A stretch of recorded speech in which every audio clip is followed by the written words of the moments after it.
आ जाओ, day 3 of revision upon start करते हैं, ठीक है। आज अपन चैप्टर कौन से कवर करने वाले हैं? चैप्टर नंबर 11, 12 एंड 15, ये तीन चैप्टर अपन अच्छे से कवर करेंगे, ठीक है। चैप्टर नंबर 11 कौन सा है? Yes, effect of foreign exchange rates. बोलो बराबर है क्या? यस, ठीक है।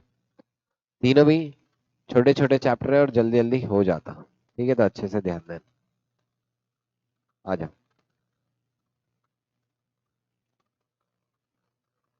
कहाँ है?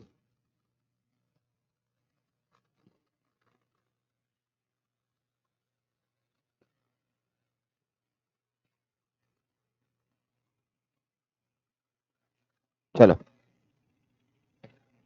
Effect of changes in foreign exchange rates, ठीक है, इधर ध्यान दो।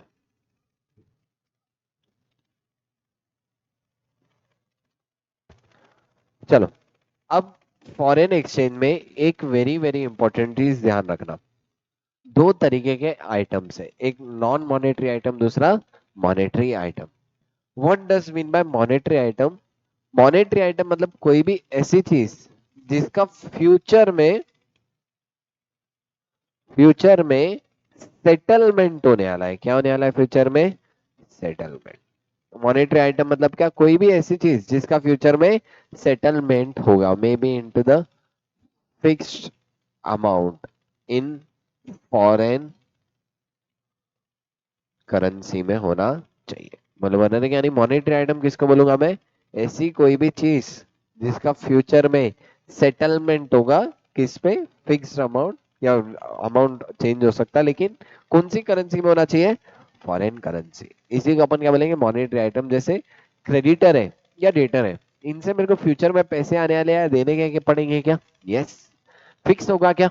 यस। लेकिन अगर $10,000 या 10,000 यूरो, 10,000 पाउंड, ऐसे क्रेडिटर या डेटर है, मतलब फॉरेन करेंसी में डेटर या क्रेडिटर है, इनका फ्यूचर में सेटलमेंट होगा, या तो पैसे देने पड़ेंगे या लेने पड़ेंगे। बोले बरे रे, फिक्स्ड अमाउंट है क्या? यस। ये कौन सी आइटम हो गए?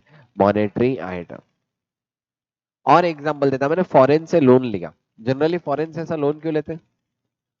क्योंकि फॉरेन रोल सस्ता है, वहां पे रेट ऑफ इंटरेस्ट कम है। तो मैंने क्या किया, कहाँ से लोन लिया? फॉरेन से। फॉरेन से लोन लिया क्योंकि सस्ता पड़ रहा था, इंटरेस्ट लगा। अब वहां पे देखो, क्या फॉरेन का लोन मेरे को रीपे करना पड़ेगा क्या? यस। यानी again foreign loan monetary item या non monetary item? Monetary item, क्योंकि उसका अगेन सेटलमेंट होगा इन फॉरेन करेंसी। तो sir what does mean by non monetary item? जो मॉनेटरी नहीं वो नॉन मॉनेटरी। फॉरेन में एसेट लिया, फॉरेन करेंसी में $10,000 का कोई एसेट लिया। क्या मैं $10,000 का एसेट ले लिया क्या? यस। अब वो एसेट जो $10,000 का लिया, उसका कुछ फ्यूचर में सेटलमेंट होने वाला है क्या? नहीं, वो तो मैं सिंपल यूज करूंगा, यानी वो कौन सा हो गया? Non monetary item. यानी दो हिस्सों में बांट दिया अपन, एक तो मॉनेटरी, दूसरा नॉन मॉनेटरी। बोलो बरोबर, यहाँ तक क्लियर है क्या? यस। देखो, 10 मिनट में हो जाता अपना ये वाला। यस, ध्यान देना, खाली तुम सुनते जाओ। होगा क्या अब? सबसे पहले इनिशियल रिकॉग्निशन पढ़ेंगे। क्या पढ़ेंगे? Initial recognition. क्या पढ़ रहे हैं अपन सबसे पहले? Initial recognition. अब एक चीज हमेशा ध्यान रखना, initial recognition of foreign currency में जो भी ट्रांजैक्शंस हो रहे हैं, उसका इनिशियल रिकॉग्निशन अपन हमेशा किस पे करेंगे? Spot rate. किस पे करूंगा मैं इनिशियल रिकॉग्निशन? हमेशा स्पॉट रेट पे करूंगा। What does mean bye spot rate? आज जो भी डॉलर का रेट चल रहा, आज की डेट में जो डेट पे ट्रांजैक्शन हुआ, सपोज मैंने $10,000 का एसेट खरीदा, क्या मैं फाइनेंशियल स्टेटमेंट में $10,000 से एंट्री करूं या मेरे को रुपीज में करना पड़ेगा? मेरे को तो एंट्री रुपीज में करना पड़ेगा। क्यों? क्योंकि मैं फाइनेंशियल स्टेटमेंट रुपीज में बना रहा हूँ। तो ऐसा हो सकता है कि $1 में, बाकी सब रुपीज में? नहीं। जो भी मेरी होम करेंसी है, वो होम करेंसी में मेरे को पूरे ट्रांजैक्शन रिकॉर्ड करने हैं। यानी मेरे को रुपीज में रिकॉर्ड करना है। खरीदा किस में? डॉलर में। मेरे को स्पॉट रेट पे कन्वर्ट करूंगा, आज डॉलर का रेट कितना था। अगर $8 का रेट 70 है, तो मैं वो एसेट कितने पे रिकॉर्ड करूंगा? 10,000 इंटू 70, मतलब कितने पे? 7 लाख रुपए पे वो एसेट रिकॉर्ड कर लूंगा। बोलो बराबर है। ये क्या हो गया? स्पॉट रेट पे रिकॉर्ड करना। सपोज आज मैंने परचेज किया, परचेज की एंट्री क्या होती है? Purchase account debit to creditor. $25,000 की परचेज किया, $8 का रेट था 65। तो purchase account debit to creditor कितने से करूंगा? 65 इंटू 25,000 कितना हो रहा बताओ?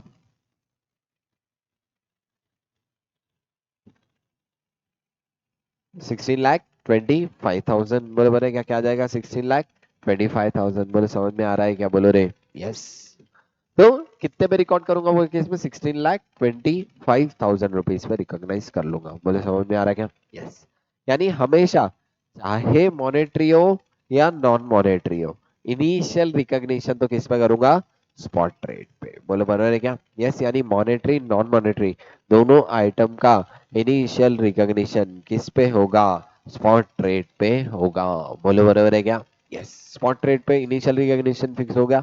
अब बात करते हैं सब्सिक्वेंट डेट पे क्या हो गया। सब्सिक्वेंट डेट मतलब बैलेंस शीट एंड डेट। ध्यान देना, ईयर एंड पे अब दो चीजें, एक तो मेरे पास $10,000 का एसेट है और एक क्रेडिटर है $10,000 का।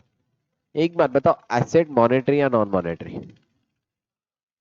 एसेट है मतलब मशीनरी है, मॉनेटरी या नॉन मॉनेटरी?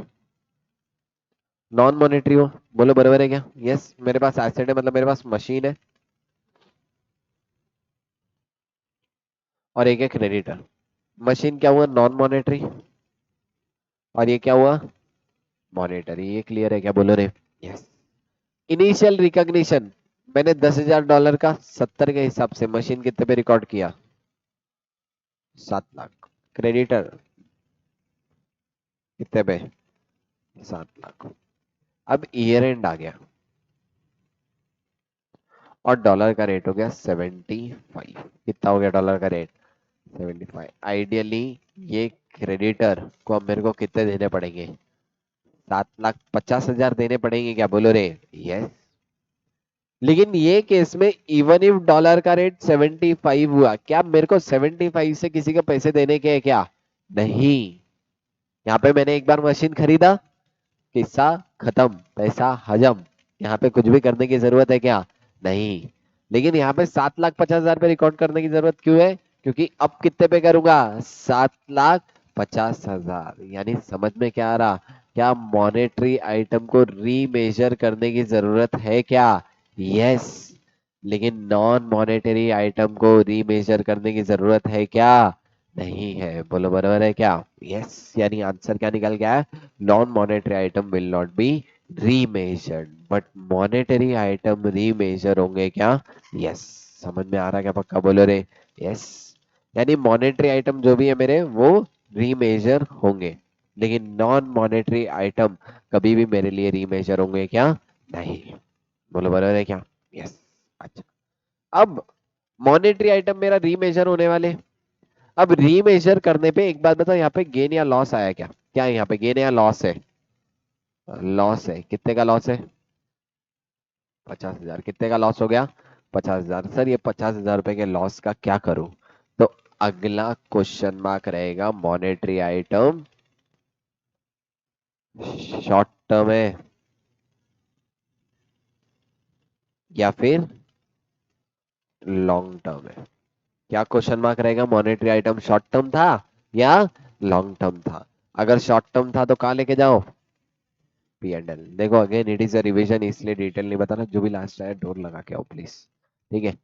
देखो शॉर्ट टर्म है, शॉर्ट टर्म है तो कहा जाना चाहिए? P&L। इसके लॉजिक मैंने, ये रिवीजन है, डिटेल में लॉजिक नहीं बताऊंगा मैं, चीजें खाली रिवाइज करा रहा हूँ। ठीक है। अगर शॉर्ट टर्म है monetary item, short term gain या लॉस हुआ, कहा जाना चाहिए?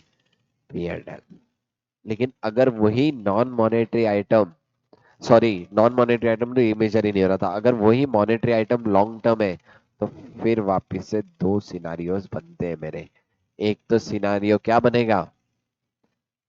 एक तो क्या पर्पस था लॉन्ग टर्म लोन का? अगर लॉन्ग टर्म का लोन्स पीपी था, क्या मतलब एसेट का था क्या? एसेट खरीदना, सपोज लोन लेके एसेट खरीदा, तो लॉन्ग टर्म का जो लोन था उसका पर्पस क्या था? एसेट खरीदना। या फिर एनी अदर पर्पस? क्या था? Any other purpose. देखो दो चीजें, जो भी तुम्हारा मॉनेटरी है वो कुछ ना कुछ उसका पर्पस हुआ रहेगा। बोलो बरोबर है। तो पीपी में तुमको पर्पस पूछना है, पीपी में पर्पस क्या था, एसेट के लिए लोन लिया या क्रेडिटर एसेट है या फिर एनी अदर पर्पस था, दो ही मेजर चीज है क्या, एक तो पीपी किसके लिए लिया, एसेट खरीदने के लिए लोन लिया, दूसरा क्या कुछ और पर्पस है। अगर एसेट खरीदने के लिए तो यहाँ पे वापिस से दो केसेस लगते हैं। यहाँ पे पैरा 46A ऑप्ट किया, पैरा 46A नॉट ऑप्टेड, यहाँ पे भी दो ही पर्पस रहेंगे, पैरा 46A ऑप्ट किया, पैरा 46A नॉट ऑप्टेड। अब एक बात बताओ, अगर पैरा 46A ऑप्ट नहीं करता कहाँ जाएगा, फिर से जाएगा पीएनएल। ये केस में भी पैरा 46 से ऑप्ट नहीं किया, कहाँ जाएगा, पीएनएल में। बोलो बरोबर है, यानी दोनों भी सिनारियों में अगर पैरा 46 से ऑप्ट नहीं करते तो कहाँ जाएगा, पीएनएल में डाल दो, दिक्कत ही नहीं है। लेकिन अगर पैरा 46 से ऑप्ट कर रहा हूं और लोन एसेट था, adjusted from cost of asset, कहां से एडजस्ट करूंगा, कॉस्ट ऑफ एसेट, मतलब 50,000 रुपए से एसेट की वैल्यू बढ़ा दूंगा। बोलो बरोबर है क्या, तो ऐसे केस में एंट्री क्या करूंगा, asset account debit to creditor 50,000 से बढ़ा दूंगा। अगर अच्छा गेन होता तो एसेट की वैल्यू कम कर दूंगा, लेकिन अगर पैरा 46 से ऑप्ट नहीं किया तो कहाँ जाएगा, पीएनएल। अच्छा अगर एनी अदर पर्पस था तो ऐसे केस में एक स्पेशल अकाउंट है, FCMITD, इसका फुल फॉर्म क्या है, foreign currency monetary item translation difference account. बोले बोले रे क्या कहा जाएगा, FCMITD। अच्छा FCMITD से फिर उसके पर्टिकुलर पीरियड में बाद में अपन धीरे धीरे पीएनएल में डाल देते हैं, अभी के लिए इतना ध्यान रखो कहाँ जाएगा, FCMITD। ऐसे केस में एंट्री क्या करूंगा, फॉरेन, अगर जैसे यहाँ पे लॉस हुआ तो एंट्री क्या करूंगा, foreign currency monetary item translation difference account debit to creditor account. बोले बराबर है, या फिर फॉरेन करेंसी डिफरेंस और foreign currency difference to creditor. बोले बराबर है, यस। यानी पैरा 46 से ऑप्ट नहीं किया तो कहाँ जाएगा, FCMITD। अगर पैरा 46 से ऑप्ट नहीं किया तो पीएनएल, ऑप्ट किया तो FCMITD। बोले बराबर है, यहाँ पे खत्म है बस। देखो वापिस से बता रहा हूँ, दो है monetary item, non monetary item. Initial recognition सबका किस पे होगा, स्पॉट रेट। इनिशियल रिकॉग्निशन किस पे होगा, स्पॉट रेट। सब्सिक्वेंट रिकॉग्निशन में तुमको देखना है क्या रीमेजर होगा क्या, नॉन मॉनेटरी आइटम रीमेजर होंगे क्या, नहीं, लेकिन मॉनेटरी आइटम रीमेजर होते हैं क्या, यस। अच्छा monetary item remeasured using closing rate, monetary item में अब तुमको पूछना है शॉर्ट टर्म या लॉन्ग टर्म है, शॉर्ट टर्म में तो सीधा कहा लेके जाओ, पीएनएल। लॉन्ग टर्म में कोई भी सिनेरियो रहने दो, पैरा 46 से ऑप्ट नहीं किया कहाँ जाएगा, पीएनएल। पैरा 46 से ऑप्ट किया, एसेट के लिए है तो एसेट की कॉस्ट से एडजस्ट करूंगा, अगर एनी अदर पर्पस है तो FCMITD अकाउंट में कहा जाएगा, अगर एनी अदर पर्पस है तो FCMITD। बोलो बराबर है क्या, यस। पक्का, यहाँ तक समझा, खाली बैठे मत रहो, ध्यान दो, आंसर्स दो, यहाँ तक जमा, यस। पक्का क्लियर है, एक बार नोट से इतना पढ़ लेते, आ जाओ। देखो क्या क्या कवर करने वाले, foreign exchange transaction, foreign exchange contract और फॉरेन ऑपरेशन। फॉरेन ऑपरेशन जो यहाँ कवर नहीं होगा वो फॉरेन ब्रांच में कवर होगा, ठीक है।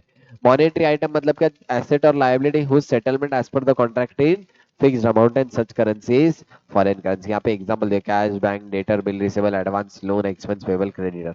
नॉन मॉनेटरी आइटम क्या, मॉनेटरी को छोड़े तो बाकी सब क्या हो गए, नॉन जैसे asset and liabilities. Initial recognition सारे वेदर मॉनेटरी नॉन मॉनेटरी किस पे होगा, स्पॉट रेट, उस दिन के पर्टिकुलर रेट पे। Entity can apply appropriate rate if it does not want to apply spot rate, entity चाहे तो कुछ और रेट अप्लाई कर सकता है क्या, यस। सब्सिक्वेंट डेट मतलब at each balance date, at each year end. तुमको पूछना है मॉनेटरी या नॉन मॉनेटरी। नॉन मॉनेटरी है तो रीमेजर होगा क्या, नहीं, should not be remeasured, historical cost पे रिकॉर्ड करेंगे। मॉनेटरी आइटम है तो रीमेजर होगा क्या, यस। कौन सा रेट यूज करके, क्लोजिंग रेट यूज करके। सर एक्सचेंज डिफरेंस का करेंगे क्या, शॉर्ट टर्म में कहा जाएगा, पीएनएल। लॉन्ग टर्म में लोन पर्पस पीपी था तो पैरा 46 ए ऑप नहीं किया तो पीएनएल, पैरा 46 से ऑप किया तो एसिड। एनी अदर पर्पस था, पैरा 46 से ऑप नहीं किया तो पीएनएल, पैरा 46 से ऑप किया तो FCMI TD individually journal entries एक एक केस में बता रहा, जैसे एसेट खरीदा, एंट्री क्या होगी, asset account debit to bank या asset account debit to creditor या asset account debit to loan account, बोले बराबर है, यस। अब एसेट तो कुछ चेंज नहीं होगा, लोन का गेन या लॉस हो सकता है क्या, यस।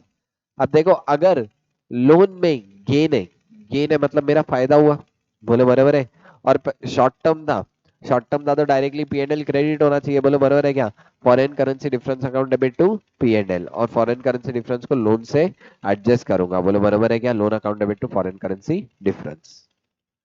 अगर मेरा लॉन्ग टर्म था और एसेट के लिए था तो गेन किसको लेके जाऊंगा, एसेट को, यानी एसेट की कॉस्ट कम करूंगा, foreign currency account debit to asset account, PNL को लेके जाऊंगा क्या, नहीं। लेकिन अगर पैरा 46 से ऑप्ट नहीं करता तो ऐसे केस में foreign currency account debit to PNL, बोलो बराबर है, यस। अच्छा अगर मेरा पर्पस एसेट था ही नहीं और पैरा 46 से ऑप्ट करता हूँ, वैसे केस में क्या करूंगा, बोलो क्या होगा, FCMI TD क्या होगा, क्रेडिट या डेबिट, बोलो गेन है तो क्या होगा, क्रेडिट होगा, गेन है तो क्या होगा, क्रेडिट। एंट्री क्या होगी, foreign currency to FCMI TD, बोलो बराबर है क्या, यस। इसका जर्नल एंट्री वाला एक क्वेश्चन भी है। अगर एक बात बताओ, लॉस है तो क्या होगा, पीएनएल डेबिट होगा, बोलो बराबर है, लॉस है तो PNL debit, PNL account debit to foreign currency difference. अगर लॉस है एसेट से एडजस्ट करना है, क्या एंट्री होगी, asset account debit to foreign currency difference. Loss है FCMI TD को लेके जाना है, क्या करूंगा, FCMI TD account debit to foreign currency difference, बोलो बराबर है क्या, यस। यानी लॉस के केस में पीएनएल, एसेट या FCMI TD तीनों डेबिट होगा, गेन के केस में PNL, FCMI TD, foreign currency FCMI TD और एसेट क्रेडिट होगा। गेन के केस में तीनों चीजें क्या होंगे, क्रेडिट। लॉस के केस में तीनों चीजें क्या होंगे, डेबिट, बोलो बराबर है क्या, पक्का, अरे बोलो रे, यस पक्का, यस। आगे बढ़ो, यहाँ तक समझ गया। अब देखो दो चीजें और है, बहुत बार मैं फॉरवर्ड एक्सचेंज कॉन्ट्रैक्ट एंटर करूंगा। फॉरवर्ड एक्सचेंज कॉन्ट्रैक्ट मतलब क्या, फ्यूचर में कोई भी चीज का क्या प्राइस रहेगा मैं आज के डेट में डिटरमाइन कर दे रहा। जैसे कि मेरे को लगता है 3 महीने बाद, आज डॉलर का रेट चल रहा 70, 3 महीने बाद डॉलर का रेट पता नहीं है, लेकिन मैंने अभी बैंक के पास गया, बैंक को बोला मेरे को 3 महीने बाद डॉलर चाहिए, बैंक बोल रही 3 महीने बाद चाहिए, 74 से हम दे देंगे। कुछ भी हो फिर, 72 हो, 75 हो, कुछ भी रेट हो, मेरे को तो डॉलर कितने में मिलने वाले, 74 के हिसाब से मेरे को तो कितने मिलने वाले, 74। इसी को अपन क्या बोलते हैं, फॉरवर्ड एक्सचेंज कॉन्ट्रैक्ट, मतलब आगे का रेट मैंने अभी ही फिक्स कर दिया, बोलो बराबर है क्या। ये सब इसके दो पर्पज रह सकते हैं, या तो मेरे को एक्चुअल में 3 महीने बाद डॉलर रिसीवेबल या पेएबल है और मेरे को डर है डॉलर गिरेगा या बढ़ेगा, मेरे को नुकसान का डर है, इसलिए मैं बैंक के पास जा रहा हूँ। यानी मैं फट्टू, कौन हूँ, फट्टू, मेरे पास बहुत डर है, तो मैं किसके लिए बैंक के पास जाऊंगा, for the purpose of hedging, मेरा रिस्क हेज करने, रिस्क कम करने के लिए मैं बैंक को क्या बोलूंगा, फॉरवर्ड रेट फिक्स कर दो। ऐसे केस में 70 और 74 जो दोनों का डिफरेंस है, it is the premium on forward contract. क्या है ये मेरे लिए, प्रीमियम। और जो प्रीमियम है मेरे लिए एक तरीके से एक्सपेंस है, जितने महीने का कॉन्ट्रैक्ट है उतने महीने में बांट दो। अगर 4 महीने का कॉन्ट्रैक्ट है तो 4 महीने में बांट दो, 5 महीने का कॉन्ट्रैक्ट है तो 5 महीने में बांट दो, बोलो बराबर है क्या, यस। बट दूसरा मेरा पर्पज रह सकता, मेरा कुछ लेन देन नहीं है लेकिन मेरे को मजे लेने के हैं। मतलब मैं जिगरा वाला पर्सन हूँ, वो बोलते हैं ना, रिस्क है तो इश्क है, मैं वैसा वाला पर्सन हूँ, रिस्क है तो इश्क है, रिस्क लूंगा। ठीक है, मैं अभी बोल रहा बैंक दे दे 74 से, क्योंकि मेरे को लग रहा है ये तो होगा 78, अपन बैंक से 74 में खरीद के 78 में बेच देंगे। तो ऐसे केस में मेरा पर्पस क्या है, स्पेक्यूलेट करना है। क्या करना है, स्पेक्यूलेट। ऐसे केस में मैं क्या करूंगा, डायरेक्टली गेन और लॉस सेटलमेंट पे रिकॉग्नाइज करूंगा। सेटलमेंट पे गेन है तो गेन पीएनएल में, सेटलमेंट पे लॉस है तो लॉस पीएनएल में, बोलो बराबर है क्या, यस। यानी दो पर्पस है, देखते हो in case of hedging the person is risk averse, does not want to take the risk. Difference is calculated follow. Forward rate minus spot rate is a premium on contract, or premium is write off as an expense over the period of contract. In case of speculatory, here person wants to take trade, यहाँ पे क्या लूंगा, forward rate minus settlement rate. यहाँ पे क्या लिए, forward rate minus spot rate. यहाँ पे क्या लिए, forward rate minus settlement. Loss या प्रॉफिट जो भी है कब रिकॉर्ड होगा, डायरेक्टली सेटलमेंट। अच्छा बोरोइंग कॉस्ट है तो कहाँ किसके हिसाब से कंसिडर करना? A16। फॉरेन ऑपरेशन कहाँ पे पढ़ेंगे? Branch accounting. डिस्क्लोजर कब कब देना है? डिस्क्लोजर एक्सचेंज डिफरेंस जब भी आएगा, नेट पीएनएल में कितना लेके जा रहे हो और स्पेशल केसेस में अलग अलग कहाँ कहाँ लेके जा रहे हो उसका क्या दे देना? डिस्क्लोजर दे देना। This was all about AS11।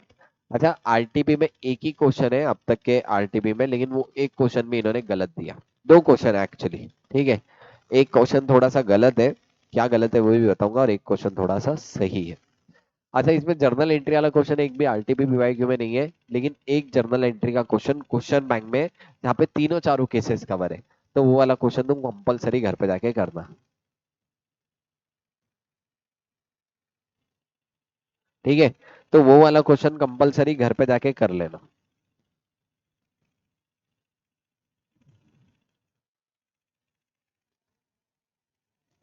ठीक है। चलो यहाँ तक समझा क्या? यस आ जाओ, पहले गलत वाला क्वेश्चन करो या पहले सही वाला? पहले सही वाला तो आ जाओ। Question number 15। Bansal company imported a raw material worth rupees 12,000 when the exchange rate was 68 per dollar. The payment for the transaction on 5th May 2024 was the exchange rate was 64। अब देखो मैंने रॉ मटेरियल खरीदा, जब raw material खरीदा पे entry क्या होगी? Purchase account debit to creditor. बराबर है, कितने पे रिकॉर्ड किया होगा? 68 इंटू 12,000 करो कितने पे? 8,16,000। 8 लाख। अब एक बात बताओ कब खरीदा था? 15 जनवरी 2024। पेमेंट कब हुआ? 5 मई 2024। इसके बीच में क्या आया होगा? ईयर एंड 31 मार्च। अब देखो 31 मार्च पे डॉलर का रेट कितना था? 65। अब एक बात बताओ इन्होंने क्या किया, ध्यान देना। The accountant of the company pass the entry on 31 March adjusting the cost of raw material consume. इन्होंने रॉ मटेरियल कंज्यूम से डॉलर का जो कम ज्यादा हुआ वो एडजस्ट कर लिए बिटवीन 64 एंड 68। सबसे पहले 31 मार्च के लिए कौन सा रेट लेना बनता है? 64, 65 या 68? 65। एक तो इनका 64 लेना गलत हो गया। यस। दूसरी चीज, क्या रॉ मटेरियल कंज्यूम से एडजस्ट होना चाहिए था क्या? बोलो क्यों? एसेट नहीं है। अच्छा एफसीएमआईटीडी में जाना चाहिए था क्या? यहाँ पे लोन ही शॉर्ट टर्म है। शॉर्ट टर्म मतलब 12 महीने से कम। मई में तो सेटलमेंट हो गया, यानी पैरा 46 से ऑप्ट किया या नहीं किया, क्वेश्चन मार्क ही नहीं आता। अच्छा लेकिन यहाँ पे लॉन्ग टर्म होता तो फिर अपन दोनों वे से लिखते, अगर पैरा 46 से ऑप्ट किया तो एफसीएमआईटीडी, पैरा 46 से ऑप्ट नहीं किया तो पीएनएल। लेकिन यहाँ पे शॉर्ट टर्म है तो कहा जाना चाहिए? पीएनएल। कितने का गेन है या लॉस है यहाँ पे? तुम बताओ, गेन है या लॉस है? 8,16,000 देना था, 12,000। ईयर एंड पे रेट कितना हो गया? 65।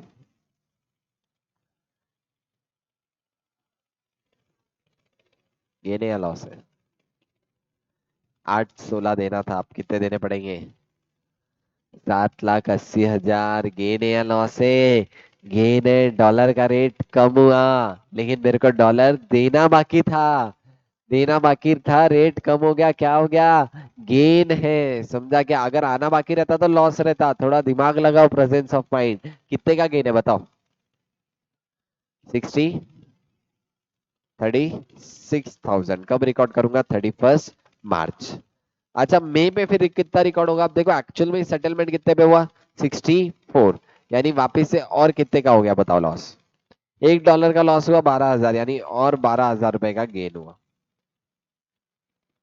बोलो बरोबर है क्या? 780 था, 12,000 इंटू 64 पे सेटल हुआ, यानी पेमेंट कितना किया? 768 आएगा, 768 आएगा। तो 12,000 का फिर से गेन हो गया, यानी ये 12,000 का गेन कब? में। और ये 36,000 का गेन कब? 31 मार्च पे। बोलो बरोबर है क्या? यस। टोटल गेन कितना का हो गया? 36 + 12 कितने का हो गया? 48,000 का गेन हो गया। बोलो बरोबर है क्या? अच्छा कंपनी का बोलना गलत था या सही? गलत था, पूरा पूरा गलत। देखो 8-16, अब 8-16 देने चाहिए थे। क्लोजिंग रेट 65 के हिसाब से करूंगा तो 780। बोलो बरर, यानी कितने का गेन हो गया 31 मार्च पे? 36,000। अच्छा, एक पर डॉलर 12,000 का गेन कब रिकॉर्ड करूंगा? At the date of settlement. यानी accounting treatment adopted by the accountant is incorrect. बोलो को इनकरेक्ट है क्या? बोलो रे। यस, यहां तक समझा? चलो आज हम गलत वाला क्वेश्चन देखते हैं अब थोड़ा। अच्छा, ये कौन सा वाला क्वेश्चन था? हमारा वाला था सर, समझा क्या? चलो, alpha limited purchase an item of property plant and equipment on 50 lakh. कब खरीदा? एक बार थोड़ा ध्यान देना। 1 अप्रैल 2023। वेरी वेरी इंपॉर्टेंट, ध्यान देना। कब खरीदा? 1 अप्रैल 2023। पर्पस क्या था?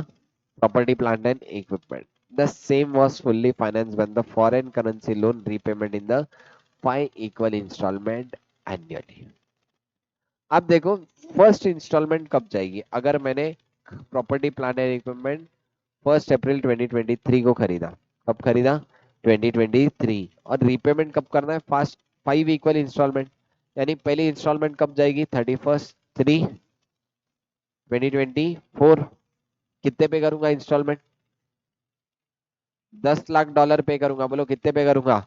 $10 लाख। अच्छा, कितने डॉलर रिमेनिंग रहेंगे? $40 लाख रिमेनिंग रहेंगे। अब आगे क्या बोला देखो। On 31/3/2024 the first installment was paid. Dollar rate was 62। कितने का है डॉलर रेट? 62। बोले बोले 62 का डॉलर का रेट हो गया। Yes. The entire loss on exchange was included in cost of good sold. Cost of good sold को जाना चाहिए क्या? क्यों? पीपी के लिए है। अगर लॉन्ग टर्म है तो कहा जाना चाहिए? पीपी। अदरवाइज कहा जाना चाहिए? PNL. Cost of good sold का तो कुछ क्वेश्चन मार्क ही आता क्या? नहीं। Alpha normally provides depreciation on the item of property plant and equipment on 20% of WDV basis। Alpha कैसे 20% on WDV basis पे डिप्रिशिएशन करेगा? Exercise the option to adjust the cost of asset for the exchange difference arising out of loan and restatement and payment। अब देखो क्या बोला हुआ है। इन्होंने क्या ऑप्शन एक्सरसाइज किया? इन्होंने exercise the option to adjust cost of asset for exchange difference. मतलब ये क्या बोल रहा? पैरा 46 से ऑप्ट किया या नहीं? इन्होंने क्या option to adjust cost of asset arising out of difference out of loan and restatement and payment. मतलब इन्होंने पैरा 46 से ऑप्ट किया। समझ में आ रहा है क्या क्या किया इन्होंने? पैरा 46 से ऑप्ट किया। अपने क्या करना है? Calculate the amount of exchange lots and it's treatment. अब सिंपल बात बताओ, अपने को क्या करना है? 50 लाख था। 50 लाख पे एक्सचेंज डिफरेंस कितना आया? अब एक चीज ध्यान देना, सिंपल चीज सुन के लो। 50 लाख का लोन था।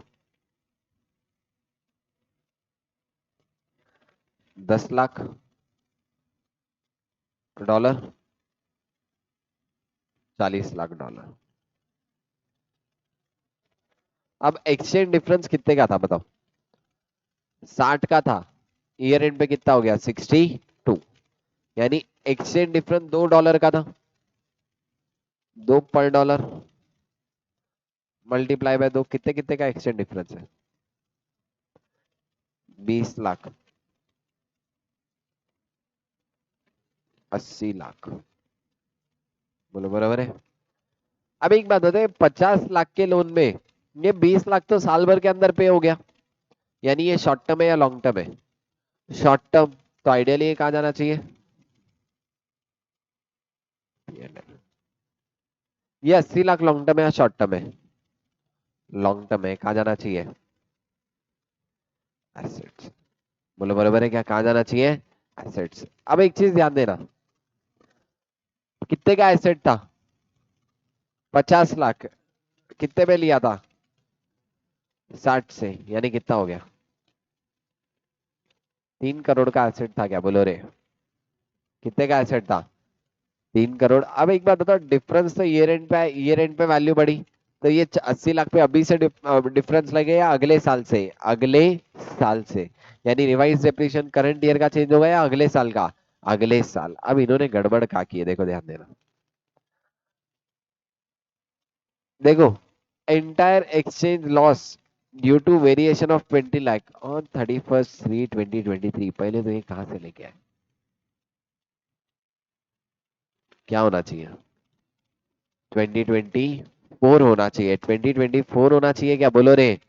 मैंने नहीं लिखा, एज इट इज छापा है भला क्या? 2024 को ये वाला बताना चाह रहे, लिख दिए क्या? 2023। लिखना क्या चाहिए था? 2024। Should be added to the carrying amount of property plant and equipment and not to be cost of goods sold। इन्होंने क्या बोले? कॉस्ट ऑफ गुड्स सोल्ड को ऐड करो।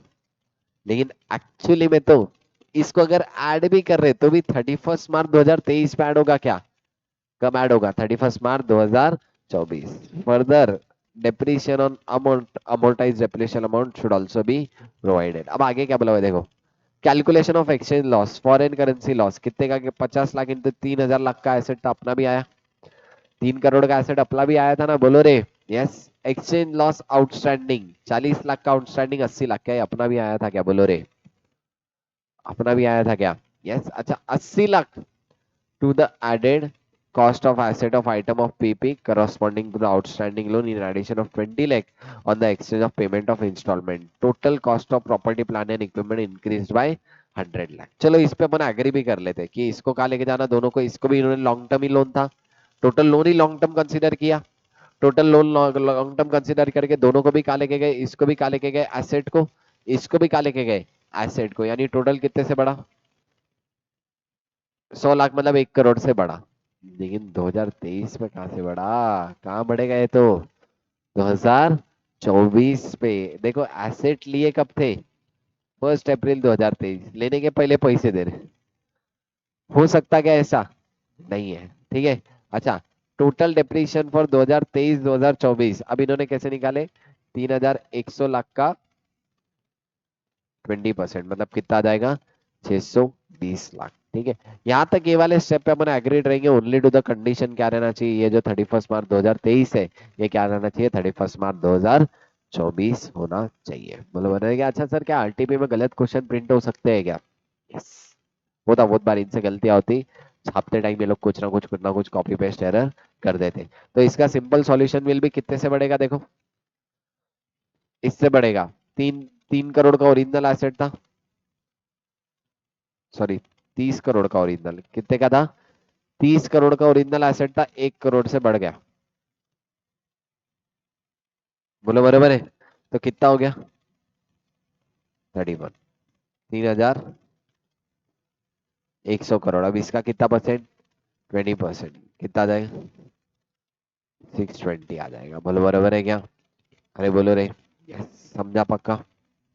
अच्छा, गड़बड़ कहाँ थी ये भी समझ गया क्या? बोलो रे। अच्छा, यहाँ पे इन्होंने अजम्पशन क्या किया? ये 20 लाख भी किसको लेके गए? एसेट को। 80 लाख भी किसको लेके गए? एसेट को। बोलो बराबर है। और एसेट को लेके जाने के बाद में इन्होंने डेप्रिसिएशन किया। बोलो, यहाँ तक समझा?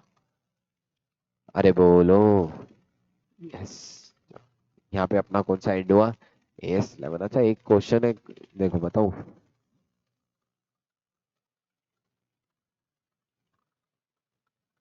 बहुत अच्छा क्वेश्चन है वो, 2 मिनट में डिस्कस कर लेंगे इसे।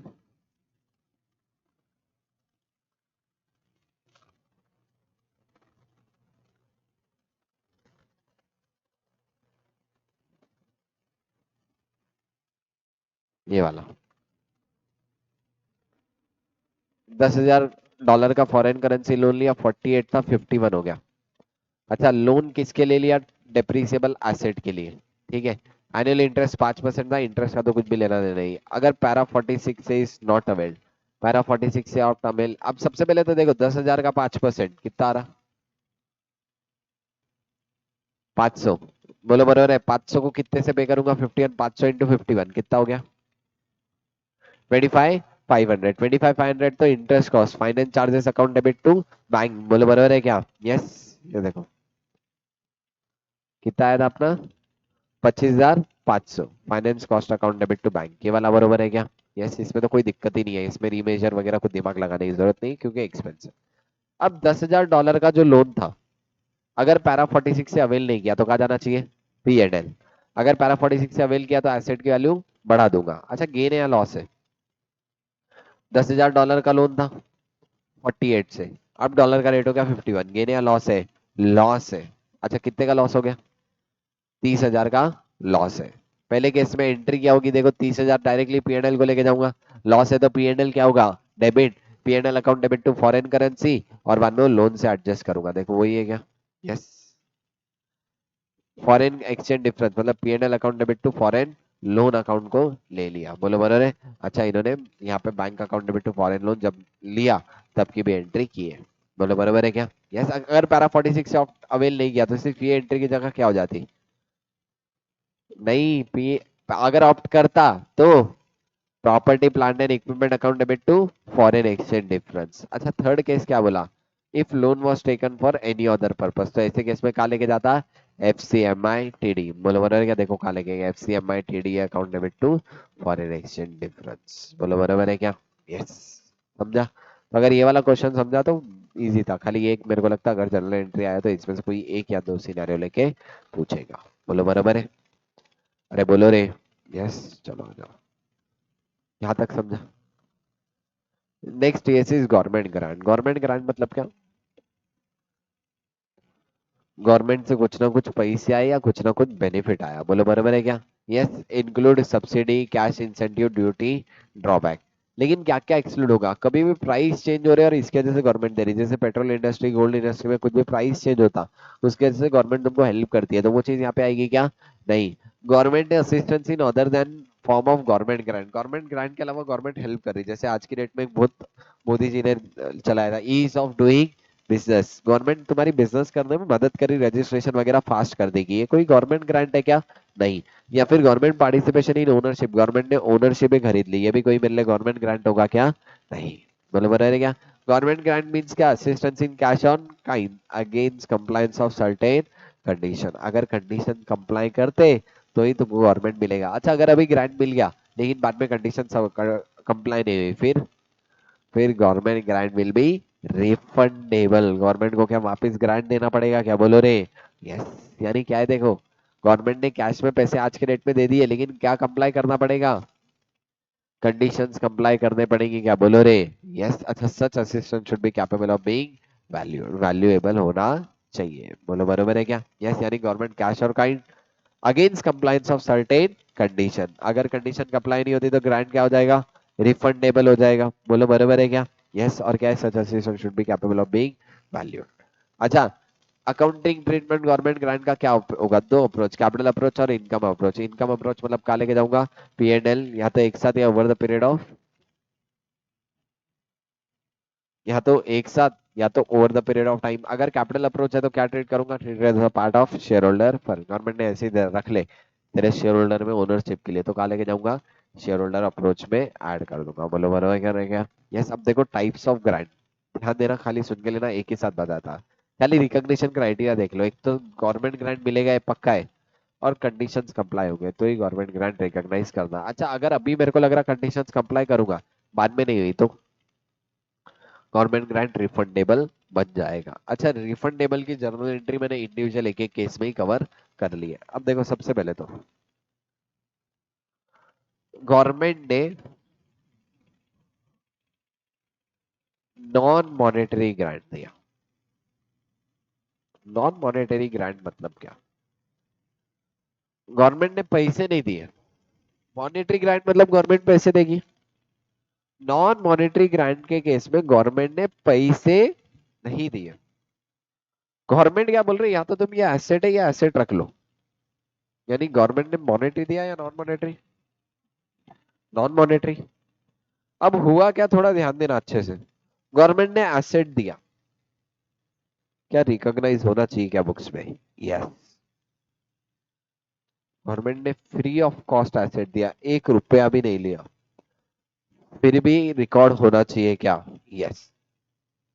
when non monetary grant is given free of cost, then grant is recognized at nominal value. किस पे रिकॉग्नाइज करूंगा? Nominal value. बोलो बरोबर है क्या? But if some cash is paid, मतलब क्या? 10,000 का एसेट था, गवर्नमेंट से मैंने 2,000 रुपए में खरीदा, क्या कुछ कैश पे किया क्या? यस, यानी सम कैश इज पेड। वो केस में सम कैश इज पेड, वो केस में कितने पे रिकॉर्ड करूंगा? बोलो। Acquisition cost. किस पे रिकॉर्ड करूंगा? Acquisition cost. मतलब गवर्नमेंट ने फुकड़ दिया, 1 रुपया भी नहीं लिए, तो किस पे? Nominal value. अगर कुछ कैश पे किया तो किस पे? Acquisition cost. Free of cost के केस में एसेट एंट्री क्या करूंगा?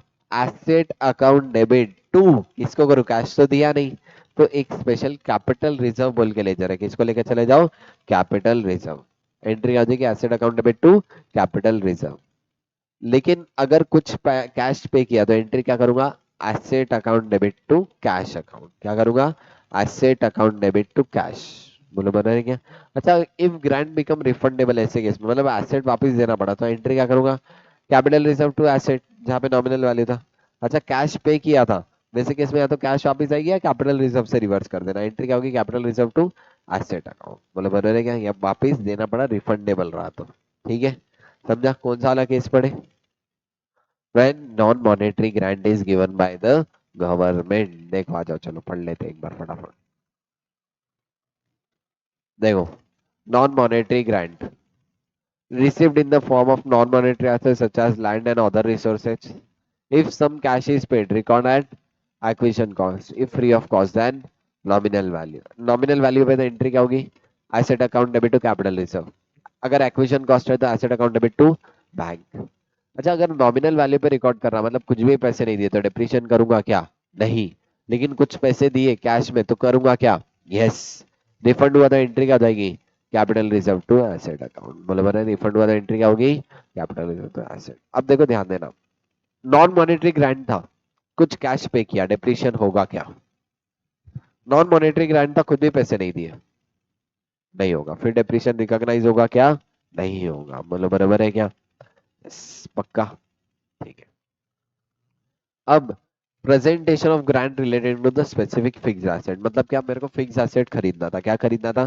Fix asset. फिक्स एसेट खरीदने के लिए गवर्नमेंट ने क्या दे दिया?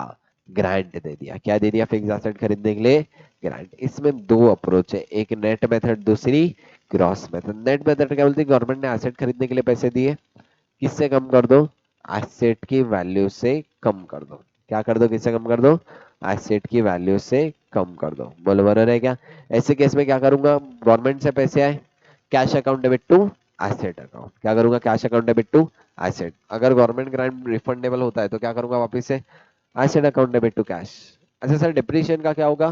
Prospective approach. जैसे अगर वैल्यू कम हो गई तो कम वैल्यू पे डिप्रीशिएशन चार्ज करूंगा, वैल्यू बढ़ गई तो ज्यादा वैल्यू पे डिप्रीशिएशन चार्ज कर दूंगा। ये कौन सी मेथड में होगा? Net method. ग्रॉस मेथड में क्या करूंगा? मैं एक स्पेशल लेजर बनाऊंगा। लेजर को अपन क्या नाम देते?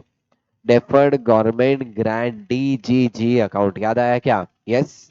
ऐसे केस में डेफर्ड गवर्नमेंट ग्रांट, जहाँ पे मेरे को एसेट की वैल्यू से एडजस्ट नहीं करना, ग्रॉस मेथड में मैं ग्रांट आया, एंट्री क्या करूंगा? Cash account debit to DGG, deferred government grant.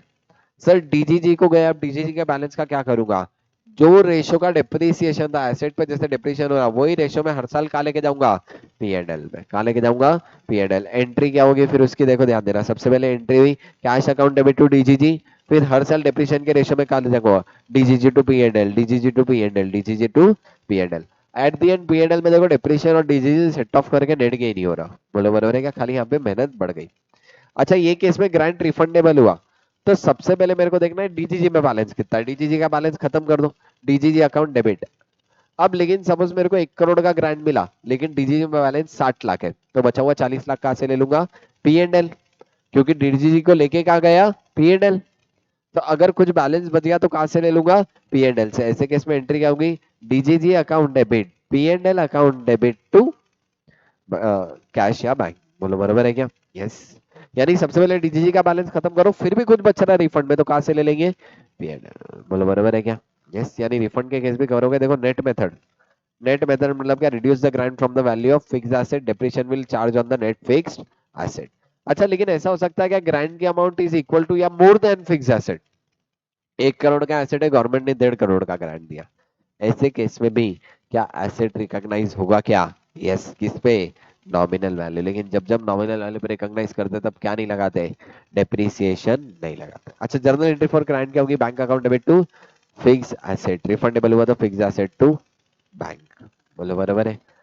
Gross approach में एक स्पेशल अकाउंट बनाएंगे, कौन सा? डेफर्ड गवर्नमेंट ग्रांट मतलब डीजीजी अकाउंट। एंट्री क्या होगी? Bank account debit to DGG. अब जब ग्रांट अब जो भी डीजीजी का बैलेंस है ना, कहाँ ट्रांसफर कर दो? पीएनएल में, in the ratio of depreciation. हर साल एंट्री क्या होगी? DGG to PNL. बोलो बराबर है क्या? अच्छा, अगर रिफंडेबल बना तो सबसे पहले प्रायोरिटी क्या है? डीजीजी टू बैंक कर दो, जो भी बैलेंसिंग वगैरह है इससे ले लेना पीएनएल। बोलो बराबर है क्या? यस, पक्का। अच्छा, अगर ग्रांट नॉन डेप्रीसिएबल एसेट, कुछ एसेट जैसे लैंड है, land is a non depreciable asset, तो वो किस में पीएनएल में कैसे लेके जाएंगे? कहाँ लेके जाऊंगा पीएनएल की जगह? Capital reserve. बोलो बराबर है क्या? यस। अच्छा, presentation of grant related to the revenue या फिर एक्सपेंसेस। जनरली रेवेन्यू का टेंशन नहीं है, रेवेन्यू के लिए ग्रांट मिलना, डायरेक्टली रेवेन्यू को लेके जाओ। दिक्कत क्या है? एक्सपेंसेस वाले केस में। एक्सपेंसेस वाले केस में क्या होगा, ध्यान देना। मेरे को ग्रांट मिला खर्चा करने के लिए, किसके लिए मिला ग्रांट मिला? खर्चा करने के लिए। ऐसे केस में क्या होगा, ध्यान देना। मेरे को ग्रांट मिला खर्चा करने के लिए, एक तो क्या करो, जो खर्चे में से कम कर दो। क्या कर दो? खर्चे में से कम। या तो फिर पीएनएल में अदर इनकम में लेके जाओ। देखो दो अप्रोच है, क्या क्या तो क्या कर दो? खर्चा कम, या फिर जितने साल के लिए मिला था उतने साल में कहा लेके जाना? पीएनएल में। बोलो बराबर है क्या? दो ऑप्शन है देखो, रेवेन्यू ग्रांट था मतलब पूछ रहा हूँ, या खर्चा करने के लिए, डायरेक्ट इनकम के लिए। दो ऑप्शन है, या तो कहा लेके जाओ पीएनएल अदर इनकम, या तो फिर डायरेक्टली कहाँ से डिडक्ट करो? एक्सपेंस में। इसके ऊपर एक क्वेश्चन भी था, गवर्नमेंट को डॉक्टर की सैलरी के लिए ग्रांट मिला था, याद आएगा? एक मॉड्यूल का क्वेश्चन था, 5 साल तक सैलरी के लिए मिला था। ये कहा लेके जाते थे? हर साल अपन सैलरी के खर्चे से कम कम कर रहे थे क्या? बोलो रे। यस, ठीक है। अच्छा, presentation of grant in nature of promoters contribution. Government ने प्रमोटर्स को कंट्रीब्यूशन के लिए किया, डायरेक्टली कहा लेके जाओ ग्रांट को? Capital reserve. रिफंडेबल बन गया तो कैपिटल रिजर्व रिवर्स कर देना। बोलो बना? डिस्क्लोजर, कौन सी अकाउंटिंग पॉलिसी को, कौन से नेचर का ग्रांट था, कर देना। अच्छा, कहीं पे भी रिफंडेबल बोलता है तो इसको एक्स्ट्रॉर्डनरी आइटम ट्रीट करते। और अगेन क्या इसकी रिफंड ऑफ ग्रांट की हर जगह पे इंडिविजुअली एंट्रीज मैंने कवर की है क्या? बोलो रे। यस, समझा? पक्का हर एक इंडिविजुअल कैसे समझे? चलो, इसमें एक ही क्वेश्चन है शायद से, हाँ एक ही क्वेश्चन है। चलो, energy limited has acquired a generator of 100 lakh. कितने का जनरेटर लिया? 100। On 2 April it applied to the Indian renewable energy development IREDA for a subsidy. IREDA was the subsidy was granted in June 2024 before the account was finalized. The company account has not accounted for the subsidy. क्या company ने subsidy लेना चाहिए था क्या? बोलो रे। Yes. Asset के लिए मिला, एसेट के लिए मिला तो क्या लेना चाहिए था क्या इन्होंने? यस। कहाँ से? एसेट की कॉस्ट एडजस्ट करना चाहिए था, या फिर क्या लेके जाते? डीजीजी। अगर ये लेना भूल गए, देखो, अगर लेना, how subsidy should B accounted in the accounting year 24-25। देखो लेना कब चाहिए था? 23-24। लेकिन अगर ये अकाउंट करना भूल गए तो 24-25 में क्या बोल के लेंगे? Prior period items. बोलो बनो, लेना चाहिए था, ओमिशन हो गया, प्रायर पीरियड आइटम। देखो, सबसे पहले तो क्या सब्सिडी रिकॉर्ड होनी चाहिए थी क्या? यस, दो कंडीशन है, एक तो कंडीशन सप्लाई और सब्सिडी विल बी रिप्रेजेंट, यानी रिकॉग्निशन क्राइटेरिया लिख दिया। यस। अच्छा, जून 2024 में सब्सिडी दी, 23-24 में रिकॉर्ड करते, 23-24 में अगर रिकॉर्ड करते तो प्रायर पीरियड आइटम होता क्या? नहीं, क्योंकि 23-24 में तो रिकॉर्ड होना चाहिए था। लेकिन अगर 23-24 का आइटम 24-25 में रिकॉर्ड करता तो क्या होता मेरे लिए? Prior period item. The subsidy should be deducted from the cost of generator. इन्होंने कुछ तो अलग ही आंसर दिया। The unamortized generator should be written off over the remaining useful life. या क्वेश्चन कुछ पूछते हैं और आंसर कुछ और देते हैं। ठीक है। अच्छा, how subsidy should B accounted. Subsidy को कैसे अकाउंटिंग करते हैं? एसेट की कॉस्ट से कम करते हैं और उसके अकॉर्डिंग डेप्रिसिएट करेंगे। बोलो बराबर है क्या? अरे बोलो रे। यस। अच्छा, यहाँ पे फर्स्ट क्वेश्चन था प्रायर पीरियड आइटम है क्या? ईयर वन में प्रायर पीरियड आइटम है क्या? नहीं, ईयर वन में डायरेक्टली एसेट की वैल्यू कम करूंगा और उसका फिर अकाउंटिंग कैसे करूंगा? एसेट की वैल्यू कम और बाद में डेप्रिसिएशन। अच्छा, दूसरा ऑप्शन भी है, क्या है? ग्रॉस मेथड वाला, ग्रॉस में क्या करते हैं, डीजीजी को लेके जाऊंगा, डीजीजी से पीएनएल में हर साल ट्रांसफर करूंगा। बोलो बराबर है क्या? अच्छा, और कोई क्वेश्चन नहीं है, एक बार है ना मॉड्यूल का क्वेश्चन देखते हैं इसके। एक अच्छा क्वेश्चन है, मेरे को याद आ रहा।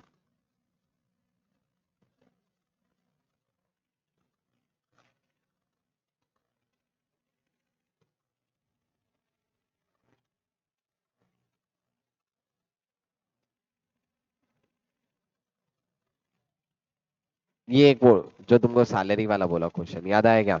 यस। इसमें मॉड्यूल में गलत एंट्री थी, तो मैंने तुमको सही एंट्री करेक्ट करा के दी थी। ठीक है, देखो कितने का 30 लाख पर एनम की सैलरी का खर्चा था। गवर्नमेंट ने 90 लाख रुपए दिए 5 साल के लिए। गवर्नमेंट ने 90 लाख 5 साल के लिए, यानी each साल का कितना होगा, 90 डिवाइड बाय 5, 18 लाख रुपए। अब देखो सैलरी का खर्चा कितना था, 30 lakh. Salary account debit to bank कितना होगा, 30 लाख। अच्छा, एक बार का पूरे पैसे आ गए। बोलो बराबर है क्या? यस। अदर इनकम में बता रहे तो डायरेक्टली इनकम में लेके जाऊंगा। एक तो देखो डिफर्ड इनकम को लेके जाओ, bank account debit to deferred income 90 lakh. बाद में हर साल 18 18 लाख अगर इनकम में बता रहे तो कहाँ लेके जाऊंगा, अदर इनकम में। अदर इनकम में कितना लेके जाऊंगा बोलो, deferred income account debit to other income 18 18 lakh. अगर सैलरी से कम कर रहा तो क्या करूंगा, deferred income account debit to salary, deferred income account debit to salary. बोलो बराबर है क्या? पक्का? यस। ये वाला क्लियर था। और एक कौन सा क्वेश्चन था जहाँ पे सारे सिनेरियोस है? ठीक है, ऐसा कोई क्वेश्चन ये है। 40 लाख का मशीनरी परचेज किया, यूजफुल लाइफ कितनी थी, 4 साल। Resident value 8 lakh. Government grant कितने का रिसीव हुआ, 16 लाख। अच्छा, यहाँ पे directly journal entry to be passed at the time of refund of grant in third year. Third year में अब देखो सबसे पहले क्या है, grant is credited to fix asset, मतलब फिक्स एसेट की वैल्यू कम हुई। अब देखो जहाँ पे फिक्स एसेट की वैल्यू कम हुई, कितने का एसेट था, 40। कितने की सब्सिडी आई, तो बचा कितना, 24 लाख। अब देखो थर्ड ईयर में रिफंड कब हुआ ग्रांट, थर्ड ईयर। तो थर्ड ईयर में रिफंड हो रहा, पहले 3 साल का डिप्रीशियन माइनस हुआ होगा क्या, बोलो रे। यस। तो ऐसे केस में कितने का डिप्रीशियन लगा, 24 लाख माइनस रेसिडियल वैल्यू कितनी है, 8 डिवाइड बाय 4 इंटू 3। कितने का डिप्रीशियन हुआ, 4 लाख का डिप्रीशियन हुआ। नहीं जी, 3 साल का 12 लाख का डिप्रीशियन हुआ। कितने का डिप्रीशियन हुआ, 12 लाख। बोलो बराबर है क्या? यस। अब एसेट की वैल्यू कितनी बची थी, 24 - 12, तो कितनी बची, 12 लाख एसेट की वैल्यू बची। ठीक है। अब ऐसे केस में रिफंड हो रहा है, रिफंड हो रहा तो डायरेक्टली बढ़ा दूंगा। कितने का रिफंड हुआ, 16 लाख का ग्रांट रिफंड हुआ। एंट्री क्या होगी, fix asset account debit to bank. बोलो बनाने क्या क्या एंट्री जाएगी, fix asset account debit to bank. 16 lakh से वही एंट्री किया, fix asset account debit to bank account. बोलो बराबर है क्या? यस। अच्छा, इन्होंने यहाँ पे है ना रिवाइज डिप्रीशियन भी पूछा था क्या? एक तो एंट्री पूछा और value of fix asset, value of fix asset revise value बतानी है। अच्छा, अपनी भी रिवाइज वैल्यू आ जाती, 12 लाख, 12 लाख में 16 लाख का ऐड हो गए तो कितना हो जाता। अच्छा, इन्होंने सिर्फ 2 साल का डिप्रीशियन शायद से कंसीडर करे। ईयर 3 के तो इसमें रिफंड हो गया था, यानी डिप्रीशियन कितने लगेगा, ईयर 1 और ईयर 2 का। सिर्फ 2 साल का डिप्रिसिएशन लगेगा क्योंकि ईयर 3 में रिफंड हो गया। तो यहाँ पे इंटू 3 की जगह क्या आ जाएगा, इंटू 2। तो डिप्रीशियन कितना हो गया, 8 लाख। तो ऐसे केस में वैल्यू कितनी आ जाएगी, 24 - 8 बचा कितना, 16। प्लस 16 का रिफंड हुआ, मतलब न्यू वैल्यू कितनी आ गई, बोलो, 32 लाख। कितनी आ गई न्यू वैल्यू, 32 लाख। बोलो बोलो यहाँ पे रिवाइज वैल्यू निकल गई 32 लाख रुपीज, रिवाइज वैल्यू निकल गई। और आगे के 2 साल डिप्रीशियन लगेगा 12 12 लाख का। अच्छा, सेकंड ऑप्शन क्या है, grant is credited to DGG. अगर डीजीजी है तो इन द रेशियो ऑफ डिप्रीसिएशन, जितना डिप्रीशियन है उसके रेशियो में ही लेके जाऊंगा। ऐसे केस में रिफंड की एंट्री क्या होगी, देखो 16 लाख का ग्रांट था, कितने साल की यूजफुल लाइफ थी, 4 साल। मतलब हर साल कितना जाएगा, 8 लाख पीएनएल में गया, यानी अब तक 2 साल का कितना पीएनएल में गया, 4 लाख। हर साल 4 लाख पीएनएल में जाएगा, इंटू 2 मतलब कितना हो गया, 8 लाख पीएनएल में जा चुका है। यानी डीजीजी में बैलेंस कितना है, 8। तो DGG account debit 8, PNL account debit 8, to bank 16।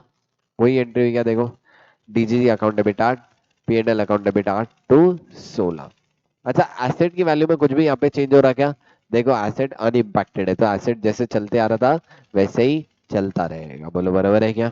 Yes, उसमें कोई भी चेंज नहीं होगा। बोलो यहाँ तक समझा? ठीक है, और एक क्वेश्चन कोई तो भी करना है क्या इसका?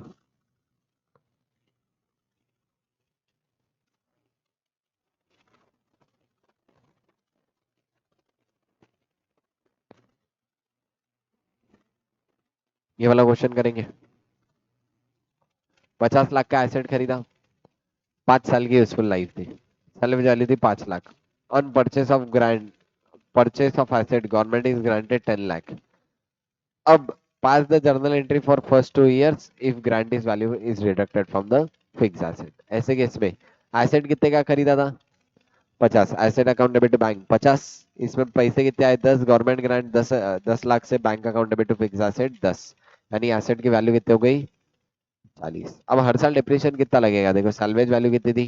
5 minus 5 lakh divide by 5 year, 35 divide by 5, 7 lakh लगेगा depreciation to fix asset PNL to depreciation. Second year में भी depreciation to fix asset PNL to depreciation. अगर डीजीजी को लेके जाते तो वही एंट्री क्या करता? फिक्स एसेट टू बैंक और बैंक टू डीजीजी। अच्छा हर साल फिर डीजीजी को कहाँ लेके जाऊंगा? पीएनएल में। कितने साल की यूजफुल लाइफ थी बताओ? 5 साल। तो डीजीजी हर साल कितने का डीजीजी है? 10 लाख का डीजीजी है। 10 लाख डिवाइड बाय 5, हर साल कितने का डीजीजी जाएगा?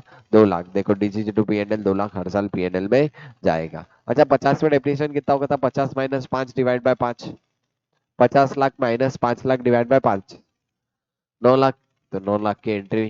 सेकेंड ईयर में 9 लाख 9 लाख 2 लाख का डीसीजी रिवर्सल हुआ। बोलो बराबर है क्या?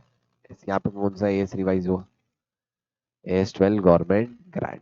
बोलो बराबर है। अच्छा एक डेप्रिशिएशन वाला याद रखना, डेप्रिशिएशन कब तक का लेंगे? जो साल में रिफंडेबल है वो साल का डेप्रिसिएशन नहीं लेते। बोलो बराबर है। जो साल में डेप्रिशिएशन रिफंडेबल है वो साल का डेप्रिसिएशन नहीं लेते। बोलो बराबर है। एसेट वाला मेरे को जो लग रहा जनरली पूछ सकता, दो अप्रोच, एक तो नेट और दूसरा ग्रॉस। ग्रॉस में क्या करते हैं? डीजीजी। नेट में एसेट। अच्छा जब डीजीजी रिफंडेबल था डीजीजी पीएनएल टू बैंक, नहीं तो directly asset to bank. Free of cost मिला तो नॉमिनल वैल्यू, अगर कुछ कैश में किए तो एक्विजिशन कॉस्ट। और उसके बाद दो है, अदर इनकम और एक्सपेंस। या तो एक्सपेंस कम करो या अदर इनकम में लेके जाओ। ऐसे केस में कहा जब तक के लिए टेम्परेरी पीरियड के लिए डेफर्ड इनकम ग्रांट में लेके जाते हैं। बोलो बराबर है। यहाँ पे दो एएस का रिवाइजन हो गया, कौन सा? और AS 11 and AS 12। Next AS will be AS 15। एक 2 मिनट के ब्रेक के बाद AS 15 चालू करेंगे।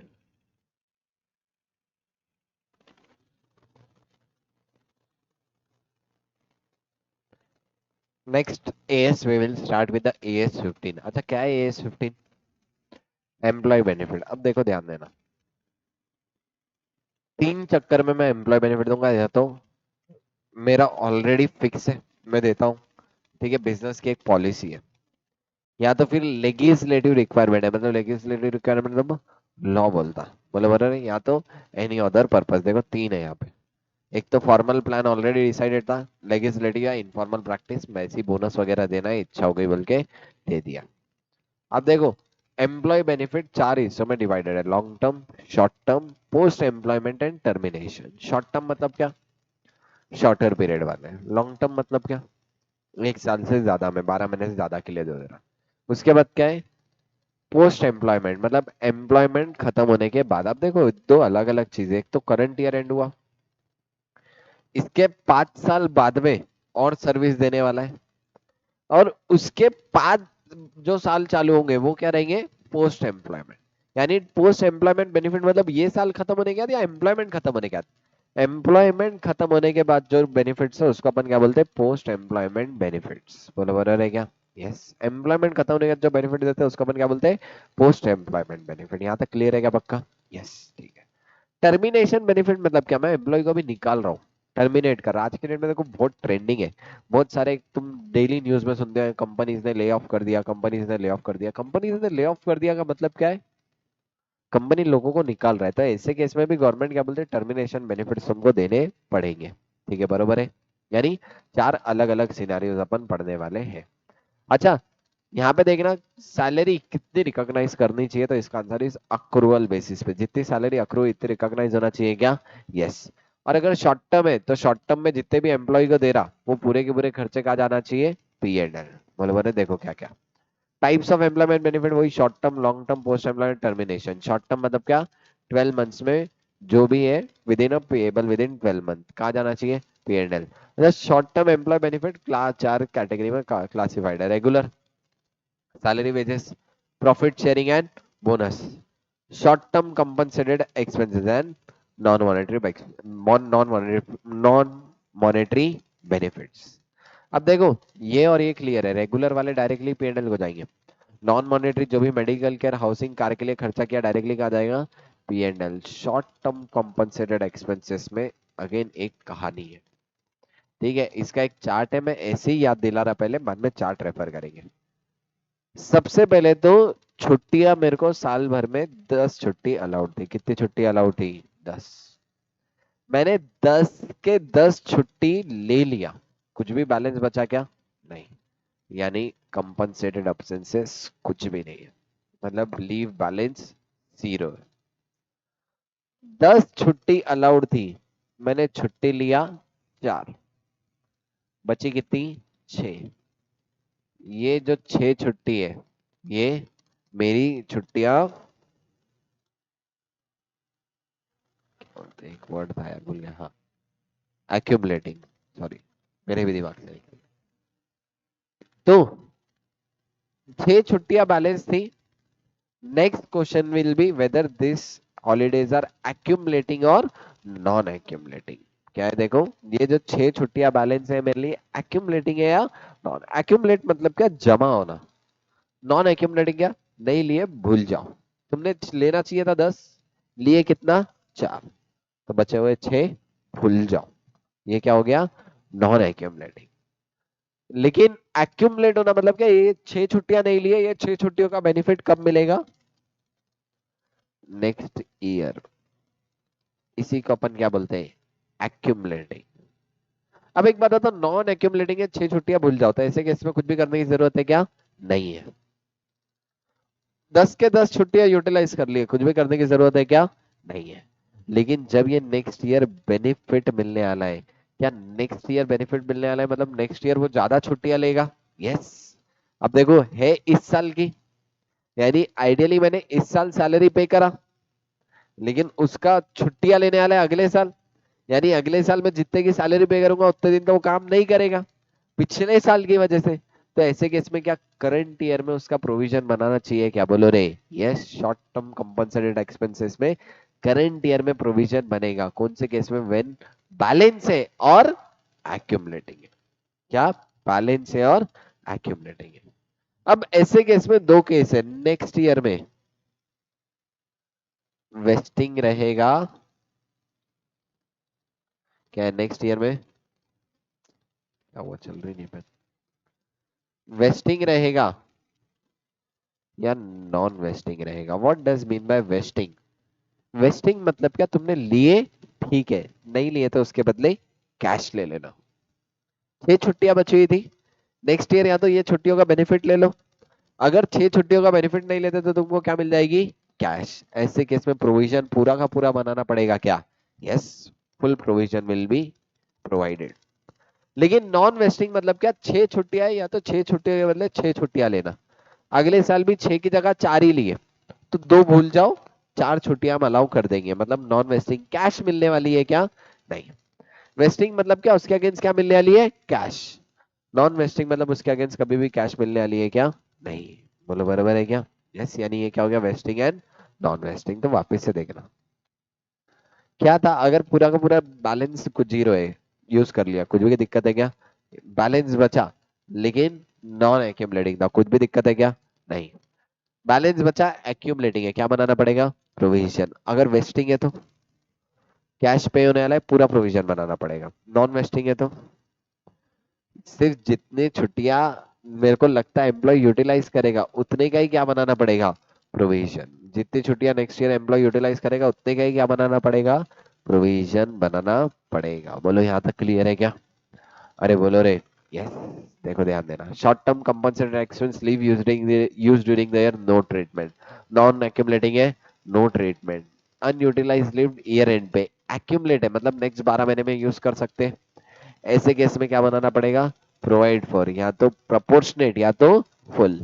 नॉन वेस्टिंग है तो प्रोपोर्शनेट, वेस्टिंग है तो फुल। वेस्टिंग मतलब क्या, कैश पेमेंट, नॉन वेस्टिंग मतलब क्या, नो कैश पेमेंट। बोलो बराबर है क्या, यस। अच्छा, प्रॉफिट शेयरिंग और बोनस, कब मैं प्रॉफिट शेयरिंग और बोनस अलाउ करता हूं, तो जब मेरे को लगता है सामने वाले को मेरे को देना पड़ेगा। यानी देखो, obligation to make such payment, मेरी ऑब्लिगेशन है तो, और मैं ऑब्लिगेशन का एस्टिमेट कर सकता, वही केस में प्रॉफिट शेयरिंग और बोनस प्लान रिकॉग्नाइज करूंगा। बोलो बनेगा, कब प्रॉफिट शेयरिंग और बोनस प्लान रिकॉग्नाइज करूंगा, जब मेरी क्या है, ऑब्लिगेशन है, मेरे को देना ही है। मैंने एम्प्लॉय को बोल दिया था तेरे को 2% बोनस दूंगा, 2% प्रॉफिट शेयरिंग दूंगा, तो ऐसे केस में मेरी ऑब्लिगेशन हो गई, क्या बोलो रे, यस। और उसके बाद क्या है, estimate of obligation can be made. Sir क्या एम्प्लॉय को मैं प्रॉफिट शेयरिंग देता हूँ क्या, यस, आजकल ट्रेंडिंग है, देखे नहीं क्या, पुष्पा 4% का पार्टनर। क्या एक्चुअली तो वो एम्प्लॉय था, लेकिन फिर भी उसने क्या ले लिया, प्रॉफिट शेयरिंग। क्या लिया फिर भी उसने, प्रॉफिट शेयरिंग। बोलो बना रहे क्या, यस। कब रिकॉग्नाइज करूंगा, एक तो ऑब्लिगेशन है और मैं ऑब्लिगेशन का एस्टिमेट कर सकता तो ही रिकॉग्नाइज करूंगा। ये सब किसकी बात हो गई, शॉर्ट टर्म। बोलो बना क्या। अब पोस्ट एम्प्लॉयमेंट, पोस्ट एम्प्लॉयमेंट मतलब क्या, पूरी सर्विसेज होने के बाद में। बोलो बने में, अब इसमें दो तरीके के प्लान रहते हैं, एक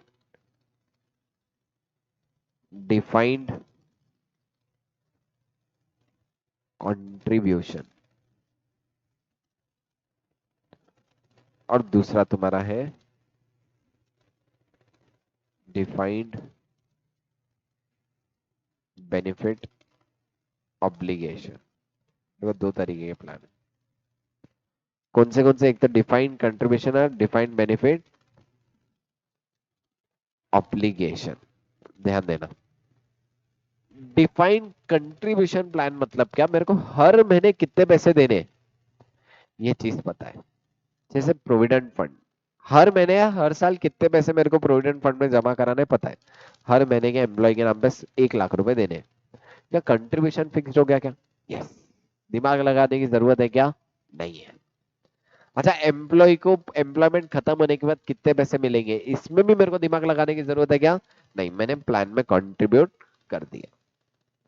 डिफाइंड बेनिफिट ऑब्लिगेशन मतलब क्या, मेरे को कितना कंट्रीब्यूट करना है ये कंपल्शन नहीं है, लेकिन मेरे को ये पता है एम्प्लॉय को 5 साल बाद 15 लाख रुपए देने हैं, तो एम्प्लॉय को 5 साल बाद 15 लाख रुपए देने हैं, ये क्या डिफाइंड ऑब्लिगेशन डिफाइंड हो गया क्या, यस।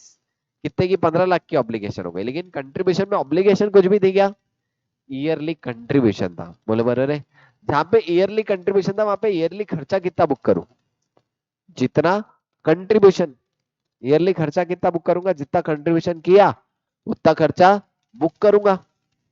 लेकिन डिफाइंड बेनिफिट ऑब्लिगेशन में तो पैसे कब देने वाला हूं, 5 साल बाद। अब एक बात बताओ, ऐसे केस में क्या खर्चा पूरा 5 साल बाद रिकॉग्नाइज होना चाहिए, 5 साल में बंटना चाहिए, 5 साल में बंटना चाहिए। लेकिन अब देखो ये कितना गलत होगा, 5 साल बाद 15 देने, 15 डिवाइड बाय 5 करो, 3 साल साल के, हर साल 3-3 लाख के एक्सपेंस डायरेक्टली बुक करना गलत होगा या सही, गलत होगा, क्योंकि वो 3-3 लाख रुपए तो 1 साल, 2 साल, 3 साल, 4 साल बाद के हैं। समझ में आएगा, अभी के है क्या, ये कब के, 1 साल, 2 साल, 3 साल, 4 साल बाद के। तो आज अगर बेयर में 3 लाख खर्चा बुक करूं, गलत होगा या सही, गलत होगा। तो ऐसे केस में मेरे को क्या करनी पड़ेगी, प्रेजेंट वैल्यू लगानी पड़ेगी, कहां पे, यहाँ पे प्रेजेंट वैल्यू वाले कॉन्सेप्ट लगेंगे। यहाँ पे प्रेजेंट वैल्यू का दिमाग लगाने की जरूरत है क्या, नहीं का। अब देखो क्वेश्चन किस तरीके पूछेगा, यहाँ पे क्या क्वेश्चन आएंगे वो बता रहा हूं। सबसे पहले तो ऑब्लिगेशन फाइंड आउट करूं, 5 साल बाद कितने पैसे देने हैं। सबसे पहला क्या पॉइंट रहेगा, ऑब्लिगेशन फाइंड आउट करना। बोलो पक्का क्लियर है, यस। ऑब्लिगेशन फाइंड आउट हो गया, फिर ऑब्लिगेशन को 5 साल में बांट दो। सपोज 30 लाख की ऑब्लिगेशन है, 5 ईयर्स में बांटूंगा, तो ईच ईयर की ऑब्लिगेशन कितनी हो गई, 3 लाख। ईच ईयर की ऑब्लिगेशन हो गई 3 लाख। फिर ये 3 लाख को क्या करो, प्रेजेंट वैल्यू अप्लाई करो। क्या करो, 3 लाख को present value, present value factor each year का लगाऊंगा। बोले बोले ईयर 1, ईयर 2, ईयर 3, ईयर 4। अब ये केस में उल्टा लगाते हैं अपन, प्रेजेंट वैल्यू फैक्टर उल्टा लगाते हैं। पहले प्रेजेंट वैल्यू कैसा लगता था, 1 साल, 2 साल, 3 साल, 4 साल, 5 साल ऐसे लगते थे। लेकिन यहाँ पे उल्टा रखता, देखो ध्यान देना। यहाँ पे क्या है, ये यहाँ पे और 5 साल है, ईयर 1, 2, 3, 4, 5। जनरली लीजेस और इसके बाद AS 28 वाला जो क्वेश्चन किए थे, वहां पे अपन फर्स्ट ईयर में 1 साल का प्रेजेंट वैल्यू फैक्टर लगाते थे, सेकेंड ईयर में सेकेंड ईयर का प्रेजेंट वैल्यू फैक्टर लगाते थे। लेकिन यहाँ पे प्रेजेंट वैल्यू फैक्टरिंग पूरा उल्टा होगा। मतलब क्या है, देखना यहाँ पे ईयर 1 को कितने साल बाद खींच के लेके जाना है, 1, 2, 3, 4, 5 नहीं, 4 साल बाद। ईयर 1 एंड तो है, ये ईयर 1 एंड हो गया, इसको कितने साल खींचना है, 4। इसको 4 साल का प्रेजेंट वैल्यू फैक्टर लगेगा, इसको 3, इसको 2, इसको 1। मतलब यहाँ पे ये इस पे तो 0 हो गया। समझ में आ रहा है क्या, बोलो रे। यानी इसका 1 आएगा, इसका प्रेजेंट वैल्यू फैक्टर 1 क्यों आएगा, क्योंकि हमेशा 0 का फिफ्थ ईयर में कुछ भी प्रेजेंट वैल्यू लगेगी क्या, नहीं। बोलो समझ में आ रहा है क्या, बोलो रे। यस, यानी यहाँ पे प्रेजेंट वैल्यू फैक्टरिंग उल्टी होती। लेकिन AS 19 और AS 28 के क्वेश्चन में प्रेजेंट वैल्यू फैक्टरिंग सीधी थी। बोलो बता क्या, देखिए यहाँ पे प्रेजेंट वैल्यू फैक्टरिंग क्या होने वाली है, उल्टी होने वाली है। बोलो समझ में आया क्या, पक्का। और क्यों उल्टी होने वाली है, इसके पीछे रीजन, वहां पे क्या करते थे पता है क्या, वहां पे अपन इसको यहाँ पे ला रहे थे, रिकवरेबल अमाउंट में भी फ्यूचर की रिकवरेबल अमाउंट को मैं यहाँ पे ला रहा था 0th ईयर पे। लीजेस में फ्यूचर में आने वाली पेमेंट को प्रेजेंट वैल्यू पे लेके आ रहा, लेकिन यहाँ पे इसको आगे ढकल रहा। समझ में आया क्या, दोनों का डिफरेंस, दोनों भी चैप्टर का है, 19 का और 28 में। और ये वाले AS 15 में, AS वाले 15 में प्रेजेंट वैल्यू फैक्टरिंग उल्टी लगाते हैं अपन। बोलो बराबर है, पक्का। प्रेजेंट वैल्यू निकालने के बाद वापिस से अमोर्टाइजेशन टेबल बनाऊंगा, अमोर्टाइजेशन टेबल से हर साल का current service cost, amortisation amount, बोलो बराबर है। और उसके बाद टोटल टोटल टोटल आता जाएगा। अच्छा, लास्ट ईयर में स्टार मार्क करके डिफरेंस लेता था, याद आएगा, क्योंकि difference due to round off आता था, याद आया। यस, देखो डिफाइंड बेनिफिट ऑब्लिगेशन में, accounting treatment under defined benefit obligation, in this method we have to calculate present value of future cash flow and record the current service cost. सबसे पहले क्या है, calculate the estimate of the amount benefit payable in the question, allocate the cost per unit, each year को allocate करो। फिर इसके बाद current और सर्विस कॉस्ट कैसे निकालूंगा, प्रेजेंट वैल्यू टेबल, फिर अमोर्टाइजेशन टेबल और फाइनेंस चार्जेस निकालूंगा और ड्यू डेट पे डीबीओ पे कर दूंगा। बोलो बराबर है। अच्छा, एंट्रीज क्या होगी, current service cost, interest cost to DBO.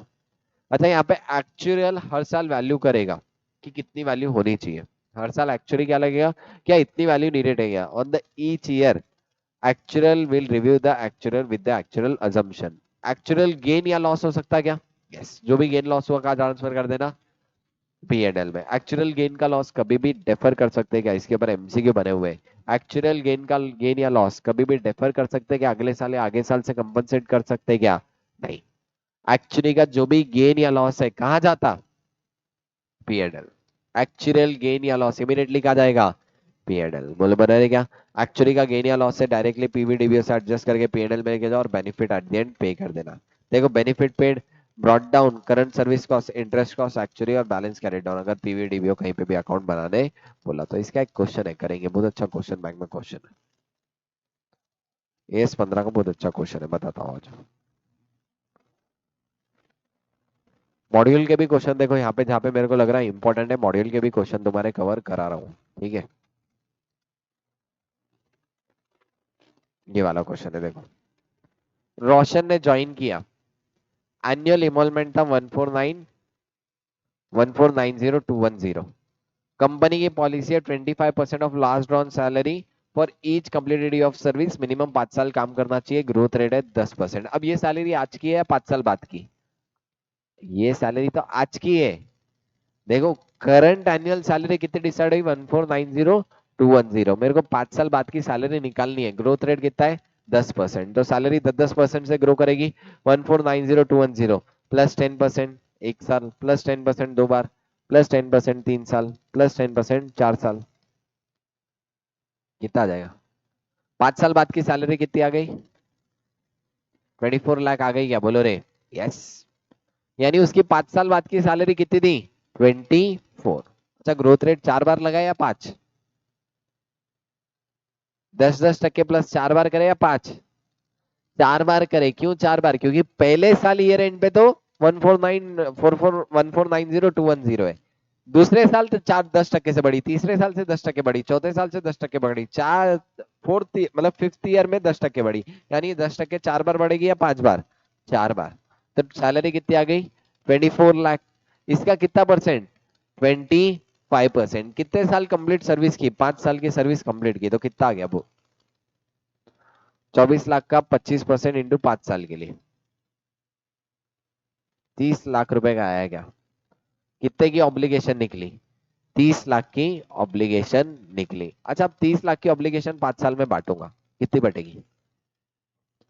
6 lakh साल का बटेगा, बोलो रे। यस, यहाँ पे प्रेजेंट वैल्यू फैक्टर दिया हुआ है। 6 lakh into 0.735, 6 lakh into 0.794, 6 lakh into 0.857, 6 lakh into 0.926 और 6 लाख इंटू 1। यहाँ पे देखो प्रेजेंट वैल्यू फैक्टरिंग में उल्टी दी हुई है क्या? क्यों उल्टी दी हुई है? क्योंकि उल्टा करते हैं। बोलो अरे यार, यहाँ पे ये देखो, ये 4 3 2 1 और ये 0th ईयर का है। बोले बराबर है। यहाँ पे इन्होंने ऐसे ही निकाले 30 लाख और प्रेजेंट वैल्यू टेबल मल्टीप्लाई करके ईच ईयर की करंट सर्विस कॉस्ट निकाल ली है। बोले बराबर है। अरे बोलो रे। यस, और एट द एंड क्या निकलेगा? Amortisation table. पहले साल में तो 441 ही होगी, दूसरे साल में 441, इसके ऊपर 8% इंटरेस्ट, और उसके बाद करंट सर्विस कॉस्ट कितना था? 476400, और ये तीनों का टोटल आ गया। फिर से इंटरेस्ट 8%, फिर करंट सर्विस कॉस्ट, फिर टोटल, फिर इंटरेस्ट 8%, फिर करंट सर्विस कॉस्ट, फिर टोटल, फिर इंटरेस्ट, फिर 8% करंट सर्विस टोटल। यहाँ पे क्या करते हैं, टोटल से क्रॉस कैलकुलेट करके स्टार मार्क लगाता। क्यों? क्योंकि difference due to round off. Leases के क्वेश्चन 28 हर जगह पर लास्ट ईयर में स्टार मार्क करके राउंड ऑफ करते। क्यों? क्योंकि कहीं ना कहीं पॉइंट्स में डिफरेंस आ सकता है। मेरा 30 लाख मैच होना चाहिए। अच्छा, यहाँ पे इंटरेस्ट कॉस्ट क्यों लग रही सर? एम्प्लॉय बेनिफिट में इंटरेस्ट, जब भी अपन है ना प्रेजेंट वैल्यू फैक्टर करते, प्रेजेंट वैल्यू फैक्टरिंग के टाइम खर्चा इतना बुक होना चाहिए, डिफरेंस क्या होगा? फाइनेंस चार्जेस, इंटरेस्ट होगा। प्रेजेंट वैल्यू फैक्टरिंग में हर बार जब भी प्रेजेंट वैल्यू करते अपन क्या लगाते? इंटरेस्ट। डिटेल लॉजिक क्लास में बताया था इसका, लेकिन अभी खाली इतना ही बता रहा। जब भी प्रेजेंट वैल्यू फैक्टरिंग करेंगे क्या करूंगा? इंटरेस्ट चार्ज करूंगा। बोलो बरोबर है क्या? पक्का? अरे बोलो रे। यस, समझा ये वाला क्वेश्चन? ठीक है, चलो ये कौन सा हो गया? डिफाइंड बेनिफिट ऑब्लिगेशन हो गया। का समझा? अरे बोलो रे। यस, ऐसा डिफाइंड बेनिफिट ऑब्लिगेशन का क्वेश्चन है क्या? नहीं है। ठीक है, डिफाइंड कंट्रीब्यूशन का क्वेश्चन है। अब डिफाइंड कंट्रीब्यूशन में मेरा ऑब्जेक्टिव क्या था बताओ? डिफाइंड कंट्रीब्यूशन में मेरा ऑब्जेक्टिव क्या था?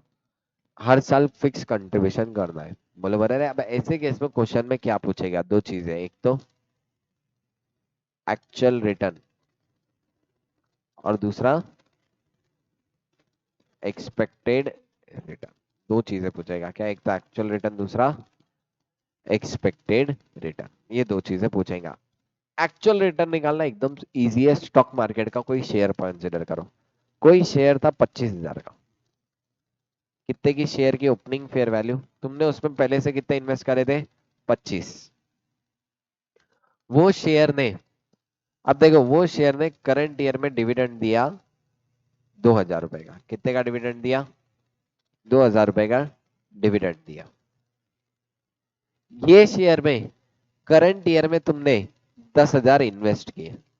कितने इन्वेस्ट किए? और 10। और क्लोजिंग वैल्यू है शेयर की 37,000। कितनी है क्लोजिंग वैल्यू? 37,000। Calculate gain. अब देखो ध्यान दो, 25,000 रुपए ओपनिंग इन्वेस्टमेंट थी। कितने ऐड किए? और 10, यानी टोटल वैल्यू कितने रहना था? 35 है। कितनी? 37, यानी कितने का gain in fair value? Gain कितना हुआ? 2,000। देखो 25 के तो ऑलरेडी थे इन्वेस्टमेंट, 10,000 और इन्वेस्ट किए, यानी कितना हो गया? 35। कितना हो गया? 35। इसमें क्लोजिंग वैल्यू कितनी आई? 37, यानी 2,000 का ये गेन हुआ और 2,000 का डिविडेंड मिला। टोटल गेन कितने का हो गया? 4,000। कितने का गेन हो गया? ये कैसे निकला? Actual return. क्या निकल गया ये? Actual return. देखो यहाँ पे फॉर्मूला भी है इसका। देखो एक्चुअल रिटर्न कैसे निकालना है? क्लोजिंग फेयर वैल्यू लिए, इसमें से ओपनिंग फेयर वैल्यू और उसमें से कंट्रीब्यूशन रिसीव्ड हटा दो और इसमें बेनिफिट पेड ऐड कर दो। मतलब ओपनिंग फेयर वैल्यू और कंट्रीब्यूशन, एक कंट्रीब्यूशन रिसीव मतलब तुमने जितना इन्वेस्ट किया वो हो गया तुम्हारा कंट्रीब्यूशन रिसीव, और ओपनिंग फेयर वैल्यू दोनों हटा दो, और उसमें डिविडेंड पेड मतलब बेनिफिट पेड क्या कर देना, ऐड। तो तुम्हारा क्या निकल जाएगा, एक्चुअल रिटर्न। एक क्वेश्चन करते हैं, आ जाओ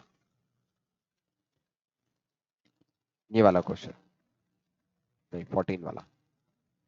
देखो अनुपम लिमिटेड में कितने के ओपनिंग फेयर वैल्यू कितनी थी, 2 लाख। कितने के एसेट है देखो, 2 ओपनिंग है। इसमें क्या किया, plan paid out of benefit 25,000, plan ने बेनिफिट कितने दिए 25, अपन ने कंट्रीब्यूट किया 55, और क्लोजिंग फेयर वैल्यू कितनी है 3 लाख।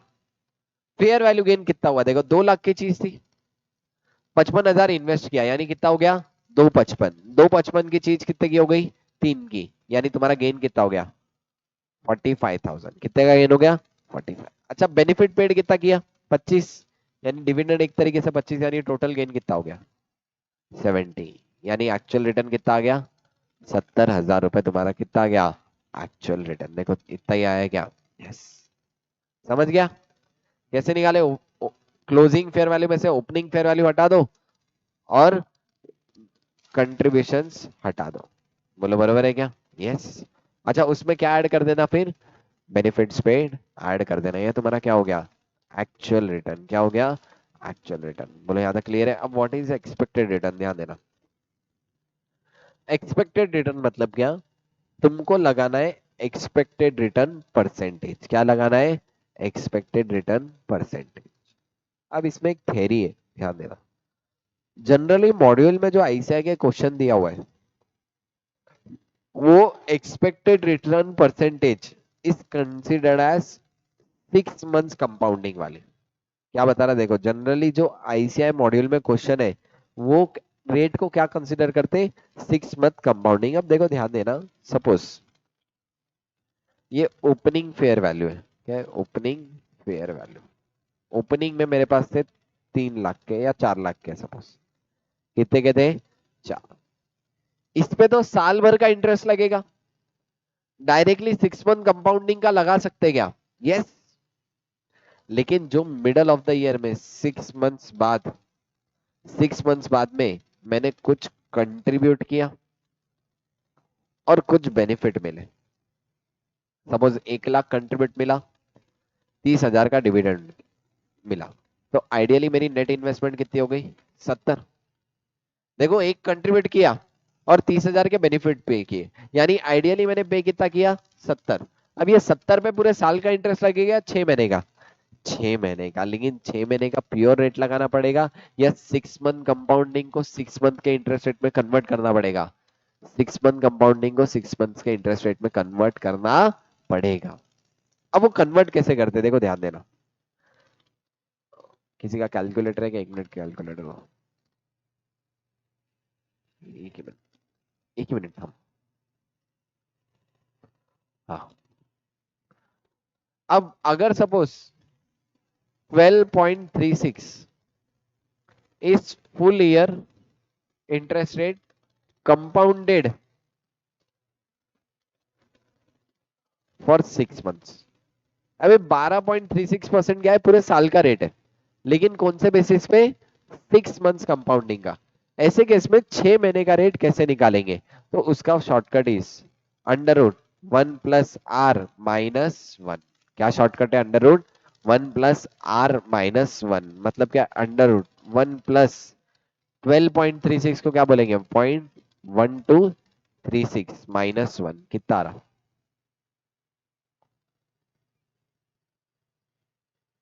1.1236 -1।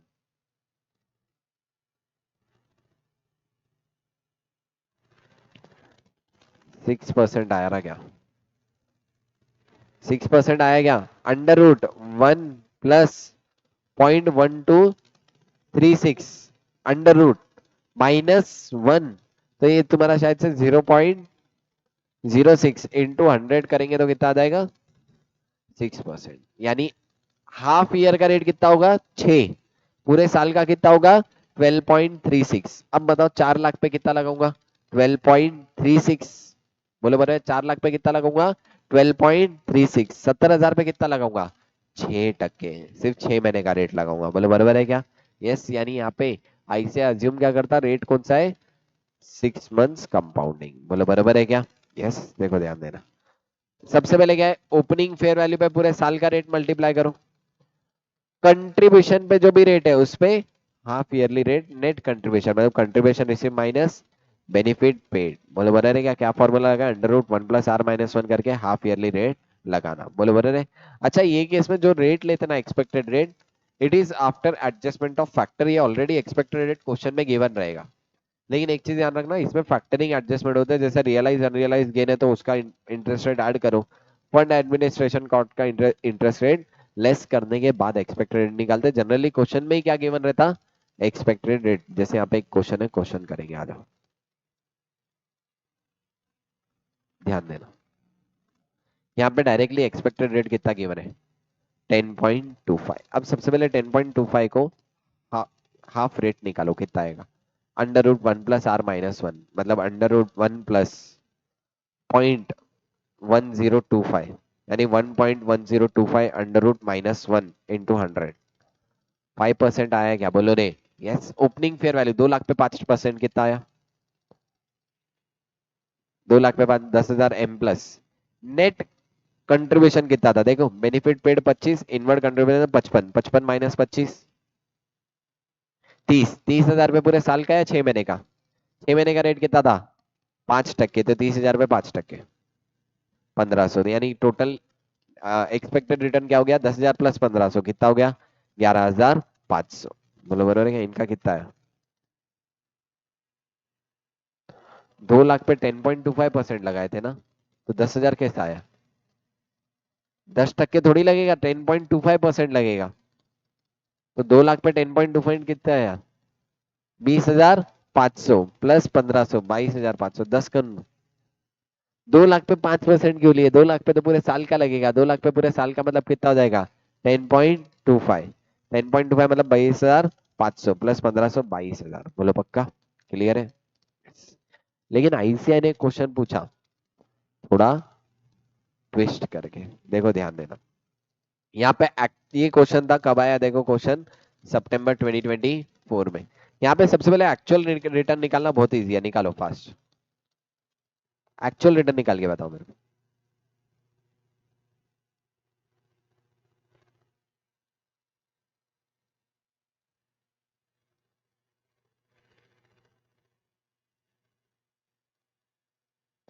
1,71,000 कैसे आया देखो? 5 lakh opening fair value, benefit paid 63, contribution receive 142, closing 750। अब देखो क्लोजिंग 750 है, माइनस ओपनिंग 5, मैंने कंट्रीब्यूशन किया 142, तो ये गेन कितना हुआ?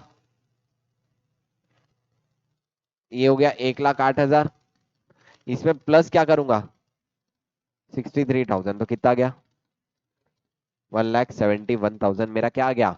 Actual return. बोलो बोलो क्या? इनका भी एक्चुअल रिटर्न कितना आया?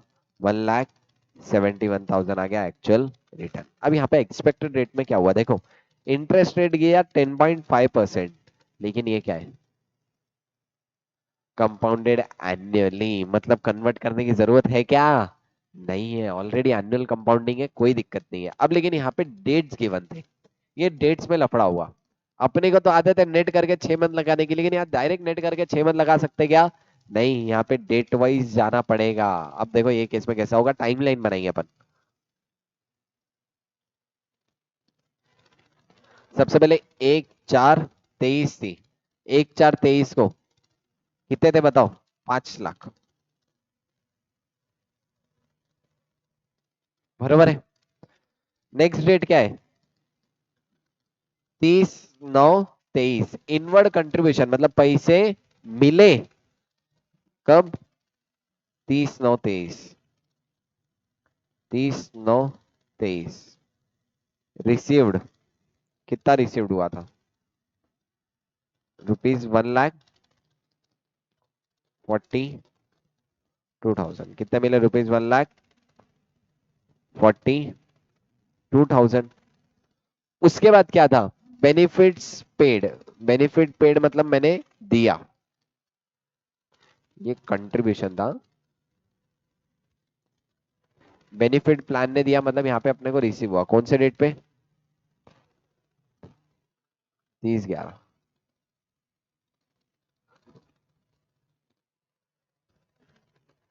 कितने के बेनिफिट्स पेड है,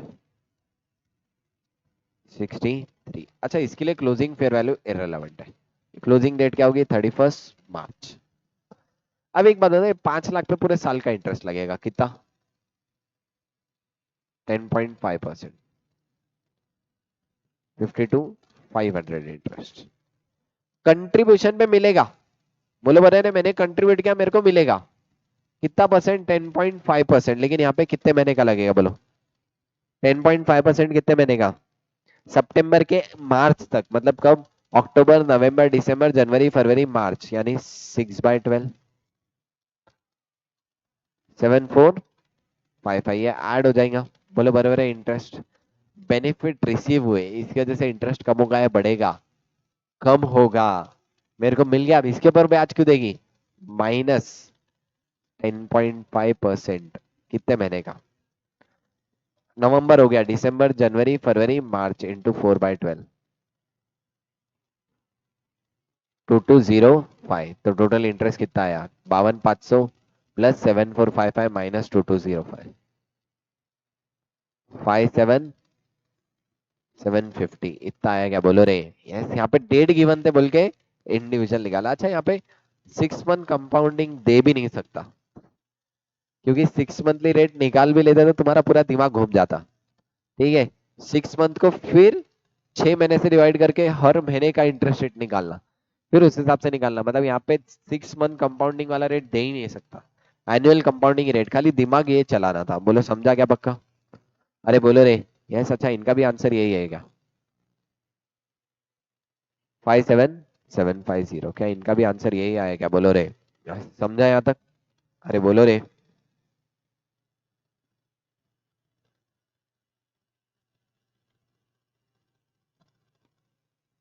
चलो यहाँ तक समझा क्या, ठीक है। Last last concept is curtailment. Cartel मतलब क्या, मेरे बिजनेस में अलग 3-4 यूनिट थे, लेकिन कोई यूनिट मेरा बंद हो गया। अब मेरा कोई यूनिट बंद हो रहा तो मेरी उतने से ऑब्लिगेशन भी कम होगी क्या, यस।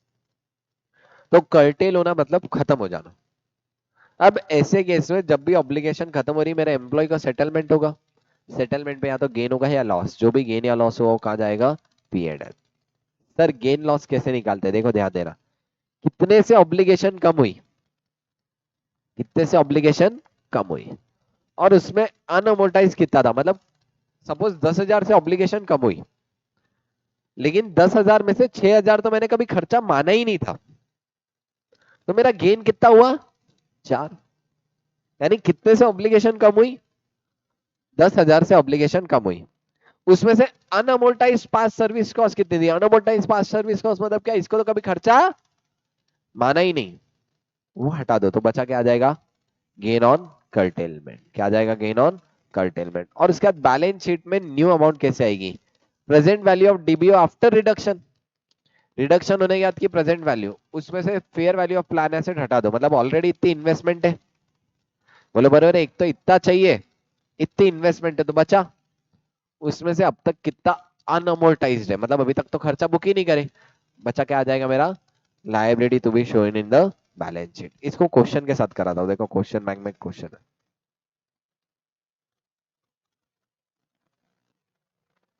कर्टेलमेंट का क्वेश्चन ये वाला है। देखो देखो, सबसे पहले ऑब्लिगेशन कितने से कम हुई, 10% से कम हुई, 18 रुपए से ऑब्लिगेशन कम हुई, कितने से कम हुई, 18। अब लेकिन एक बात बताओ, 18 से, सॉरी अनअमोर्टाइज पास सर्विस कॉस्ट कितने से कम हुई, 18। ऑब्लिगेशन कितने से कम हुई, यहाँ पे गिवन है देखो, 6,000 की ऑब्लिगेशन थी, ऑब्लिगेशन कितने से कम हुई, 10% से ऑब्लिगेशन कम हुई, यानी 600 रुपए से ऑब्लिगेशन कम हुई। बोलो बराबर है, उसमें से अनअमोर्टाइज सर्विस कॉस्ट कितनी थी, 18, तो कर्टेलमेंट पे गेन कितने का है, कितना, 582 का मेरा गेन आ गया। कितने का गेन आ गया? फाइव। अब लायबिलिटी कितने पे बताऊंगा, देखो सबसे पहले fair value of plan asset कितना है? 5100। Fair value of plan asset कितना है? 5100। बोलो बराबर है, ये डायरेक्टली अपन ने ले लिया, बोलो यस और नो? यस। उसके बाद क्या लेते थे? अच्छा, फेयर वैल्यू प्लान एसेट 5100 है, ऑब्लिगेशन कितने की थी मेरी? 6000 की ऑब्लिगेशन थी, 600 से कम हुई, यानी कितना बचा?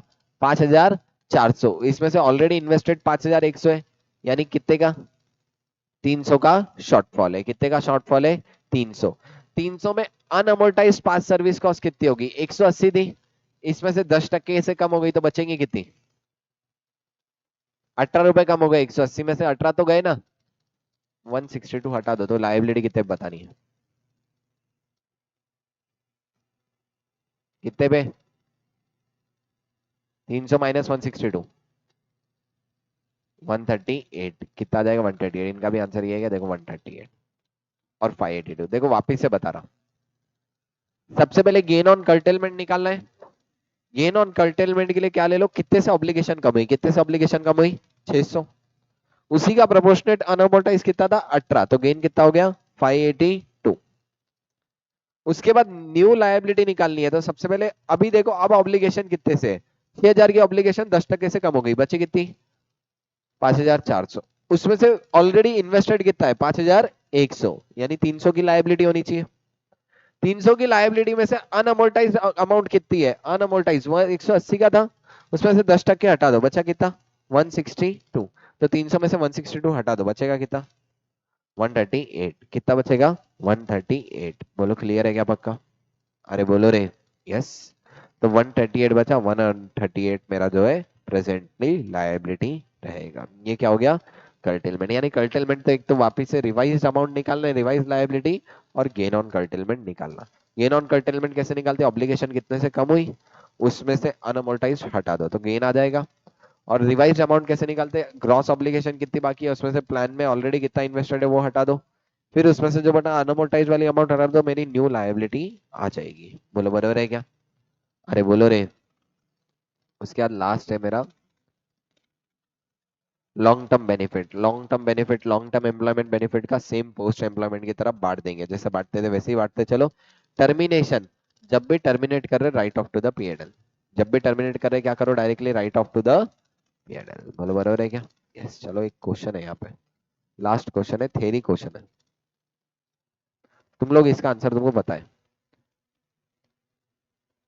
एक्चुअल वैल्यूएशन लिया, सरप्लस आया 12 लाख, एक्चुअल गेन क्या करते हैं? Immediately to the PNL. Company want to the spread over next 2 year, 4 lakh 10 lakh, चलेगा क्या? बोलो। कंपनी अगले 2 साल में स्प्रेड करना चाहती है, चलेगा क्या? क्या करना चाहिए? कर्टेलमेंट का गेन इमीडिएटली कहा जाता? पीएनएल। तो पूरा का पूरा गेन कहा जाना चाहिए? PNL. The surplus of amount of 12 lakh is required to be credited the PNL immediately. पूरा का पूरा इमीडिएटली 12 लाख पीएनएल। कर्टेलमेंट का गेन डेफर कर सकते क्या? नहीं। किसके अकॉर्डिंग? एएस 15 के अकॉर्डिंग। कर्टेलमेंट का जो भी गेन आया, एक्चुअल गेन सॉरी, एक्चुअल का जो भी गेन आया इमीडिएटली कहा जाना चाहिए? पीएनएल में। बोलो बोलो, कर्टेलमेंट बोल रहा, मेरा दिमाग कहाँ है कि ये बहुत गलतियां की आज मैंने जो भी रिवीजन में। ठीक है। एक्चुअल का जो भी गेन आया इमीडिएटली कहा जाएगा? पीएनएल। बोलो बोलो, एक्चुअली का जो भी गेन आया आ जाएगा immediately to the PNL account. बोलो पक्का? क्लियर है? चलो फिर let's send for the day. अरे कैमरा कब बंद हुआ?